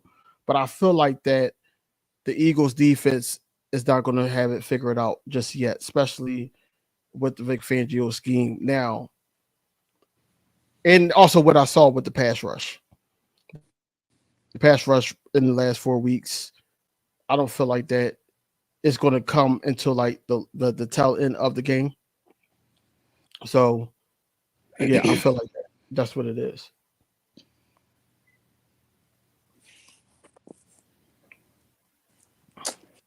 Well, I guess I don't need y'all to be shaking your head. I don't need y'all to be looking down like you're disappointed in me and everything like that. I'm just trying to call it fair until I see it. Like I said, I hope I'm wrong. It's no disappointment, man. Bro, look, I'm at the point where like I'm just trying to be more optimistic. So when you say a team that hasn't scored 20 points is gonna finally break the ground, I'm like, dang, I thought we was moving on. Yeah, we gonna cleanse the air. We gonna say we're not even gonna worry about what we saw. We say we starting over. This is going 1-0. We gonna see the offense we wanted to see. That we were promised. I still got us winning the game. I know. I'm not even saying nothing wrong. I'm just saying what we gonna do is we gonna keep it positive. We're not gonna be the first team to let them get 20, bro. We gonna nah. I hope not. If we do, then shame on me. You know what I mean? All I'm gonna say for you, bro, and you will understand. Well, a lot of people will understand if they do what you do, but you never gonna stomp the yard. You never gonna stomp the yard. You're gonna be on it the whole game. You're never gonna stop the yard, Smitty. What? Do you know what that means? You're never gonna stomp the yard. You're gonna keep. Yep, you're gonna keep going. You're never gonna stop the yard. If they score 20 points, you're never going to do it. Yeah, I'm gonna turn it off, bro. They scored 20 points. I'm turning it off. I'm gonna text you if we get to. I'm gonna put us in the group thread together. If we get to 20, I'm gonna text you and be like, "Hey, Smitty, we need to go holler at DV Rick. We need to go see him, take him out back. Why you speak that into existence, bro?" Right.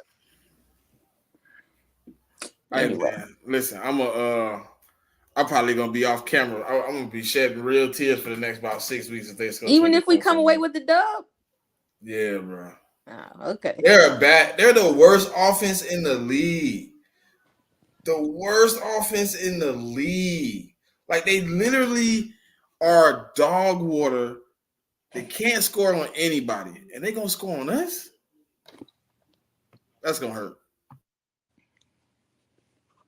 Well, look, this will be the game we get to see what we need to see, and I'm expecting to see great things. That's all I know. And I know we better put up more than 20 points. What's the most points we put up this season? 20, 24 or something? I'm gonna need that or more. I think it was 34, right? It might have been. I don't know.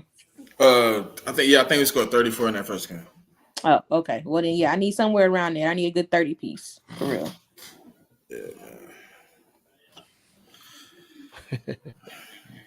DV had to go away and come back. He had to let the air out. No. It's just trying to keep it real from what I saw, because like I said, and it just goes by, the beginning of the video. I said, look, I got to not talk about it. I don't want to hear them talk about it. I don't want to hear all the soliloquies that Jalen Hurts says or anything like that. He said all the right things, but I want to see it on the field. I want to see what I see, the body language, the mannerisms. I want to see everything on the field that he was talking about, that they were in the collective. Yes, we know that y'all the leader of the team. That's a fact, coach, quarterback. But we need to know that everybody's on the same page, man. That's where I'm at with it.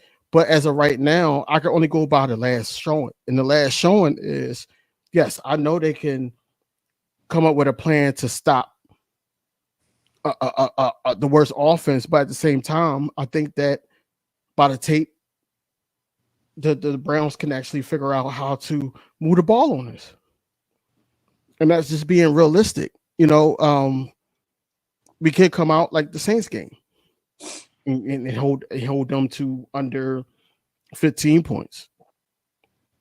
But like I said, I hope I'm wrong. But from what I saw, I feel like they're going to sit up there, try to do the short passes. They're going to sit up there and try to do certain things. Our rush is probably not going to get home in the beginning of the game. We're going to be frustrated. And then we're going to be able to adjust and go from there. But at the same time, like I said, I'm not going to sit up there and give them a 2-score prediction, whereas though I feel like that it's not there right now for me. Now, I just hope, like I said, I hope that I'm wrong. I feel like that if we give them, give up the Madden stick and 21-0, then yeah, we in a good spot. But as of right now, I don't see it. I see us with a win. And I'm going to the game. I want us to, I want them to prove me wrong. Just like I told Smitty, I gotta say this. I told Smitty that AJ Brown will be playing in this game. I told him that. Now I don't know about Smitty because he's still in concussion protocol, but I think he'll be fine. If not, we gotta rely on Jahad Dotson again, bro. And that's a problem. Nah, if not, I know that Jahan is definitely the third wide receiver, but I need him to lean on Dallas, the good kind, not the bad kind. I know what you're talking about. Yeah. I think he will, but I think Jahad Dotson would have to be a bigger part than what he has been with both of those guys out. He has to. The SARS said they got cleared. All of them? I saw all of them with full participation in their practice, but I It was thought full that Smitty still participation, yeah. had to go through the protocol, but I haven't been online Right. since, so I don't know. Yeah, that's what I saw. Yo, this boy Smitty is, man. You got wrestling going on right now, bro. Even though you're not on it, it's crazy. Oh, It wrestling! I love was, wrestling. it was just a notification like, that popped up. Oh yeah, man. Yeah, we can Yeah. talk wrestling if you want to. Surprise. This culture, the culture staff is the biggest issue for me. They don't have these players in the right positions. That's the biggest issue for me. I just want them to come out. I want to see what they do. I'm gonna be looking at them first, then I'm gonna look at Jalen second. No, I'm lying. I'm looking at the defense second, and then I'm looking at Jalen third. That's what I'm looking at in this game. But at halftime, if I'm not liking what I see, I am going to make my thumbnail while I'm in the building, and then when I'm walking out, I will be going live. So you're already What do you talking think? that stuff. Nah, we got to keep it. You know what? Nah. We gonna close. We've been on here 2 hours and 60. We about to close this out with something good. We gonna No, EAGLES. we're going to win this game. Yeah, We're going to win this game. You know, you add a little. We're going to win this game. You add a little asterisk to it. Nah, we gonna go out here and dominate. You using That's what we the gonna wrong do. word. You using the wrong word. I'm telling you. I We don't wanna dominating. We dominating. Punch in the mouth. Mm-hmm. League on notice. Mm-hmm. Mm-hmm. Come on, Y'all man. just stay tuned. Stay tuned. We stand on 10 around here, man. This we ain't gotta always be negative here, man. I'm not negative. It's just a simple fact that if because this is a big chance, you don't know. We just going off of hope, and because we bleed green, Well, that's what we going off of. the Bible says, "Speak those things not as though they were." That's what the Bible say, and I lean on the Bible. So I'm gonna say that even though I ain't seen it, we gonna go out here and dominate on Sunday. It's coming. Yeah, it's coming. I believe. I believe that we can win too, but not how y'all saying. Y'all saying dominate. Why can't we? Why can't we dominate? We What's got the the reason we pieces can't too. dominate? And we had the pieces to go 4-0 in this stretch. And without a drop Regardless of what happened to players. I'm talking about injuries. Regardless, we had the opportunity to go 4-0. without a drop On pass, paper. we'd be 3-1. You know, that one. I don't know, man. Listen. If it was I'm not a gonna fifth, blame we'd all be drunk. you So know, nobody knows nothing. But what I believe is that we're gonna come out here and dominate on Sunday. And it's gonna put some people on notice. That's what we're gonna do. We got pride in our to y'all guys in got the pride. They play for money and the family and names on the back of the jersey. They hear the talking, they see the rankings. We got it. I don't know. Since we haven't dominated, I don't know. It's hard to kind of for like it's almost like, oh, we You gonna haven't leave done me it, out so here we by can't myself, do it. Smitty. Dang. No. It's like we haven't done it, so we can't do it. It's like we know we can do it. Everybody here knows we can do it. So like, what's the like? Why we around here like sad puppies? Like we 0-3, 0-4 right now. I know the expectations is here. Yeah, that's but you gotta also weather your expectations because you got a quarterback just like nobody want to say it, but this is offensive coordinator 10 or 12, whatever he's had the last 8 years. Like he learning something new. It take time, bro. That shit ain't instant. Tell me the quarterback that him and the quarterback and the quarterback and the coordinator clicked like this, and they just everything was gel and peaches and everything on a veteran quarterback. It usually don't happen like that. The vet learns the court. We watch Tampa Bay with Tom Brady, Aaron Rodgers when Matt LaFleur took. Like we've watched good quarterbacks struggle in their first 5 or 6 games, and then boom, they're on a stretch of great games. Why Jalen can't be that? We've seen him do it before. Like, that's what I don't get. Like, how we ain't got faith in the guy we seen do it.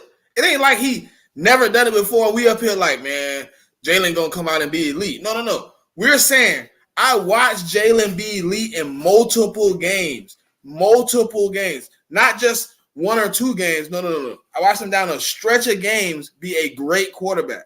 So now all of a sudden, because he had a struggle, he can't be great, or we can't have like the faith. You have to be real and say, oh man, well, from what I seen, we're gonna get blown out. If that's the case, we might well just say we're gonna lose the damn game. I don't think we're going to lose the game. I think that my whole thing about Jalen Hurts is not Jalen Hurts.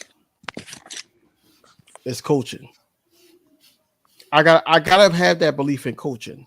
That's where my score prediction. That's where everything comes in lie. It's the coaching. I want the coaching to be better. I know we got the talent. I know we got the players to sit up there and win this ball game and multiple ball games. I think we could possibly go out of the 13 weeks 12-1 if we had proper coaching that's tailored to each and every team individually. But I feel like this coaching is not it right now until I see that they made the right changes throughout the week. Because me and Smitty talked about it, about the coaching staff having that week to look over tapes, look over certain things. And Nick Sirianni talked about it in the mumbo jumbo that he was talking about on his press conference. But at the same time, I want to see it on the field. That's where I'm at with it. I just want to see it on the field. I'm not worried about the players because, I'm not as concerned about the players because I know the players talented they are. I know they can get this W. They can get this W. It's just the coaching. I want to know the situational play calling has gotten better. I want to know all that. If he's going to take the points when it need to be taking the points, is he going to run Saquon? Is he going to sit up there or Kellen Moore or him going to sit up there and have like short routes? So Jalen Hurts could get the ball out of there quicker. So Myles Garrett don't not try to get into the backfield and be disruptive. It's a lot of things to go with it. You know what I'm saying? So that's where I'm at with it. I know the Eagles are a better football team than these 4 weeks showed. I know Jalen Hurts is a better quarterback than these 4 weeks showed. But a lot of Eagles fans is holding on to that stigma from last season, which I don't think is fair. Just like when Nick Sirianni went on the podium and said that we look at last season games and seasons before. I don't think that's the right thing to do. I think that you need to be looking at what you have in the building, what they do great, what can you help them do better, and then also cater it to who you playing and the opponent that you're playing. That's where I think that the coaches should be at, not previous games or years or whatever like that Nick Sirianni was talking about. So I just got to believe more into the coaching staff. And right now, I'm like 50-50 with the coaching staff, unless Sirianni gives up full play calling, and then also Vic Fangio holds himself to his word that he's going to put these guys. That he's going to hold these guys accountable and then also put them in situations where they could be great. That's where I'm at with it.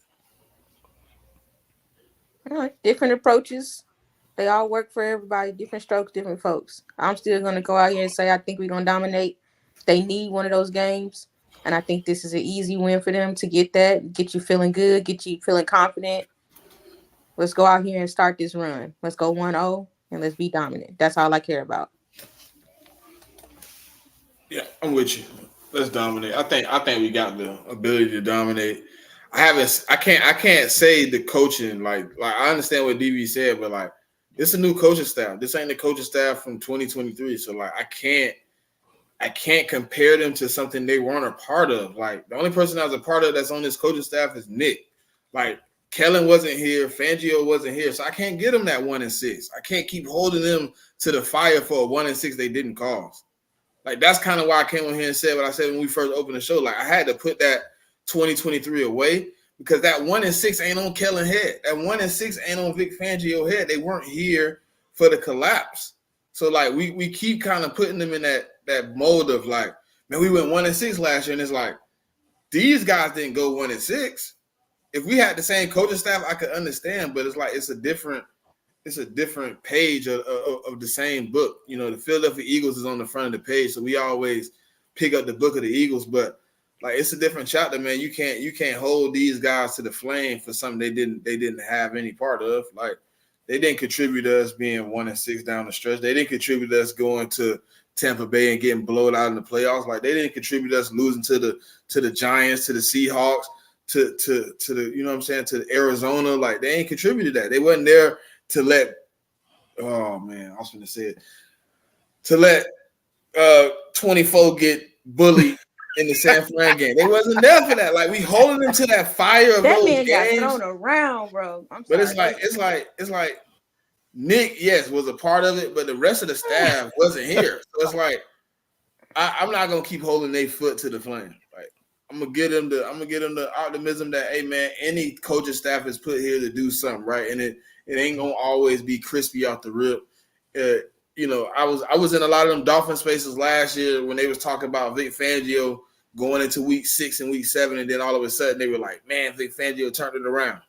Man, we got one of the best defenses in the league. And it's like all it take is one game for the narrative to change, right? If we go out and dominate the Browns, yeah, they might say it's the Browns, but they're gonna be like, well, they haven't really dominated anybody else, and this is one of the wins that we were looking for the Eagles to have. Like, and then you start building on it. I want to build morale for my team. Scraping wins don't build morale. Scraping wins builds fatigue. And they told us that last year, like scraping those 10 wins out last year, they said it, man. We was tired. We ain't had nothing left in the tank. I can't keep scraping. 27-20, 23-24, 21-24. Like if we're gonna keep doing that, listen. I don't know how sustainable that is. So I do want us to dominate. I do want to see us go out here and dominate. And I believe we can. Like I do got the faith that we can dominate the Browns. No matter what I've seen the last 4 weeks. It's only 4 weeks. Cause like the only thing that's been killing me is like when I hear other people talk about it, they go into like, oh, he's 3 of the last 10. And it's like what? Like, what was Kellen Moore record? 2-2. What's Vic Fangio record? 2-2. They weren't a part of this team last year. None of them. So like, why we talk about the Eagles and they're this amount of games they've lost in the last 10, 12. Like, no, the only thing I can talk about is 4 games. That's all we have to talk about for the people that are on the staff right now. It's 4 games. If I'm wrong, I'm wrong, but that's just me. I believe that's the only thing I can compare it to is 4 games. Yeah, that's what that was my whole thing. Like I'm not comparing it to last year. I know a lot of Eagles fans are because they still just feeling the stigma of last season. And I get it. I get it to an extent, but at the same time, it's just the 4 games that I'm going with, and I don't like how this Eagle, because we got so much high praises for the Georgia boys, so much high praises for CJ Gardner-Johnson coming back. Even though I feel like that a couple of those mixed tackles was him just out of position. Just a secondary alone with Q starting. We wasn't really high on Avonte Maddox being in the slot. We wanted Cooper DeJean, but we understood that the injury to Cooper DeJean held him back. So he's ramped up enough to be able to start this week. You got Sidney Brown coming back. Yeah, we just need our guys to step in. I don't know the situation with Devin White. That probably was lingering, but that's out of the building now, so we don't have to talk about that anymore. They already just said that, or it was reports that Jeremiah Trotter Jr. is the second guy up for the green dot if something was to happen in the Kobe Dean, or if it was a rotation. You got Nick, you got Bond doing his thing. The guys in the building just need to play for the Eagles. Not for themselves. I need them to play for the Philadelphia Eagles, and that's it. I don't care what you do. I don't care if you play Fortnite. I don't care what happens after that. In between those lines, you have to play for the Philadelphia Eagles, and that's where I'm at with it, man. I just want this team to get back to Eagles football. And I feel like that in those 4 weeks, even though we 2-2 right now, I don't feel like that's full Eagles football. I don't want us to turn into an offensive minded team. I want us to be that defensive juggernaut that we always were when I fell in love with the Eagles. And that's where I'm at with it. I got nothing to add, fellas. I said my piece. Yeah, me too. I ain't gonna beat the horse. Nah, we just gonna watch the game. That's it. Let's just see what happens. Mm-hmm. So yeah, we had to, because I know bro about to say that we're moving around and all that. He getting uncomfortable. I gotta get a new chair, dog. For real. It's time to move around now. It's been 2 hours. So we at the 2 hour and 21 minute mark, man. Do y'all have any other things to say to the comment section or Eagles fans everywhere? Nah, man, just keep the faith, man. You know what I'm saying? I know it's a tough little stretch of games. I know people do have their doubts or whatever, but just believe in your team, man. We gonna make it happen. I think coming soon you gonna see how do you say it? You gonna realize and see that everything ain't always as it seems on the outside, man. You just gotta give it a chance to work out. But I think we're gonna be better, man. We getting better. We driving the truck, you know what I'm saying, to the destination. We got our guys back, so I'm excited to see what the offense look like, since I haven't seen it since week 1 healthy. I'm excited to see what they look like in a whole. I'm excited to see Sidney Brown. So let's get a productive weekend, man. I don't know if I'll be live tomorrow or not, but I know I am doing a stream with a Browns fan tomorrow. So I don't know if it'll be live or not, but if I still have connection after this storm or whatever. So. I just want to say, first of all, thank y'all for having me every time. I appreciate it. It's always a good time. Everybody in the eye of the storm, please be safe. Smitty, please be safe. And positive vibes only, baby. Fly, Eagles, fly. One time for the one time. We out here. We going to get this season started right. I'm ready to go. I'm going to start by saying that the Philadelphia Phillies need to get their bullpen right. We are out of the playoffs, which is crazy work. But the Philadelphia Eagles just need to get right 1 week at a time. I'm happy that everybody's healthy. 52 of the 53 men on the roster have practiced today. Even though, it's a little concerning about Nakobe Dean's ankle, but hopefully he's able to play.